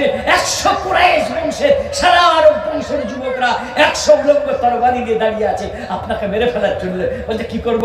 বলে আপনি বেরিয়ে পড়ুন আল্লাহর নাম দিয়ে। বলে আমি বাইরে বেরিয়ে গেলে যে ঝাঁপিয়ে পড়বে। বলছে না, ঝাঁপাবে না, আপনি পালাবেন, এক মুঠে ধুলে নেবেন আর বলবেন বিসমিল্লাহ। যত লোক আছে সকলের চোখে আল্লাহ ধুলো ঝড় বইয়ে দেবে, সবাই কানা হয়ে যাবে, চোখ কচলাবে, আর আপনি বীর দর্পে হেঁটে পেরিয়ে যাবে। আপনার কেউ কে ছাত্র স্পর্শ করতে পারবে না, একটা চুল টাচ করতে পারবে না। নবী সাল্লাল্লাহু আলাইহি সাল্লাম বললেন, জিবরাইল আমি তো চলে যাব, ওরা জানলা দিয়ে দূর থেকে উকি ঝুঁকি মারবে, যদি আমার বিছানা খালি রেখে আমাকে খুঁজতে বেরোবে। বলে আপনি একজন বডিগার্ড সঙ্গে রয়েছে, তাকে শুইয়ে দেন। সাইয়েদানা হযরত আলী রাদিয়াল্লাহু তাআলা আনহুকে বিছানায় শুইয়ে দিয়ে চাদর ঢাকা দিলেন। আর বিশ্ব নবী চলে যাচ্ছে সারা জনমের মতন তার জন্মভূমিকে ছেড়ে দিয়ে। 52 বছর যে মক্কার গলিতে তিনি নবুয়তের ডাক দিয়েছে, তার শৈশব কেটেছে, তার বাল্যকাল কেটেছে, সেই মদিনাকে তিনি 52 বছর বয়সে চিরতরের মতন হিজরত করে চলে যাচ্ছেন। বললেন আলী, আমার হয়তো আর ফেরা হবে না, কিন্তু মক্কার লোক আমাকে আর শত্রু হলেও তারা আমাকে রিজার্ভ ব্যাংক মনে করতো। আমার কাছে কিছু মানুষের গচ্ছিত সম্পদ আছে, কিছু দেনা, কিছু আমানত আমার কাছে আছে। এই লাও, এটা অমুকের, এটা অমুকের, এটা অমুকের, তুমি দেনাগুলো শোধ করে দিবে। এটা হলো বিশ্ব নবী। তিনি দেনা নিয়ে মক্কা ছেড়ে মদিনা পালিয়ে যাননি। কেউ না বলতে পারে নবী আমার হক মেরে মদিনা চলে গেছিলেন। আবার বন্ধুরা, বিশ্ব নবী সাল্লাল্লাহু আলাইহি সাল্লাম বেরোলেন, এক মুঠো বালি নিয়ে শাহাতিল উজুহ বলে ছুড়ে দিলেন। সবাই চোখ কচলাতে লাগলো। আল্লাহর নবী চলে গেলেন। কি করে গেলেন? পৃথিবীর ঐতিহাসিকরা হতবাক। 100 মানুষ যাকে মারার জন্য তার রাস্তায় দাঁড়িয়ে থাকে, তিনি বাঁচলেন কি করে? পালিয়ে পালিয়ে গেলেন। একজন লোক তার পিছু তাড়া করলো। সেই লোকটা ইবনে দুগন্না, সে ঘোষণা শুনেছে মক্কার কাফেররা বলেছে যে মুহাম্মদ সাল্লাল্লাহু আলাইহি সাল্লাম এবং আবু হুরায়রাকে ধরে দিতে পারবে 100 লাল উট দেওয়া হবে, 100 গরু দেওয়া হবে। বললে এখন লোক নিজের বাপকে খুন করে দেবে, দেবে না দেবে নি গো? কিছু হতভাগা কুলাঙ্গার আছে না রে? বললো 100 লাল উট দেওয়া হবে যে হযরত মুহাম্মদ এবং আবু বকরকে ধরে নিয়ে আসতে পারবে। ইবনে দুগন্না নবী সাল্লাল্লাহু আলাইহি সাল্লামের পিছনে যেতে যেতে একবারে কাছাকাছি হযরত আবু বকর বলছে, ওগো নবী, ওরা তো কাছে চলে এসেছে, এই যে ইবনে দুগন্না তো আমাদের নাগাল পেয়ে যাবে। আল্লাহর নবী বললেন, এই উট তুমি থেমে যাও, আল্লাহর হুকুমে থেমে যাও। সঙ্গে সঙ্গে উটের পায়ে প্যারালাইজড হয়ে উটটা গাড়া হয়ে পড়ে গেল। উট আর পা তুলে দাঁড়াতে পারেনি। আল্লাহর নবী অনেকটা দূরে পালিয়ে যাওয়ার পরে উট আবার দাঁড়ালো। এ আবার পিছু ধাওয়া করে 100 উটের লোভে। আল্লাহর নবী বললেন, এই ইবনে দুগন্না, আজকে আল্লাহর রহমত আমার শামিলে হল আছে, আমার ঠিকই পাবি না কো, ফিরে যা, নাহলে মাটিতে ধস বসিয়ে দেবে আল্লাহ। ইবনে দুবন আর সাহস করেনি তৃতীয়বার পা আগে বাড়ানো। আল্লাহর নবী যে গারে হিরা নামক গুহাতে আশ্রয় দিলে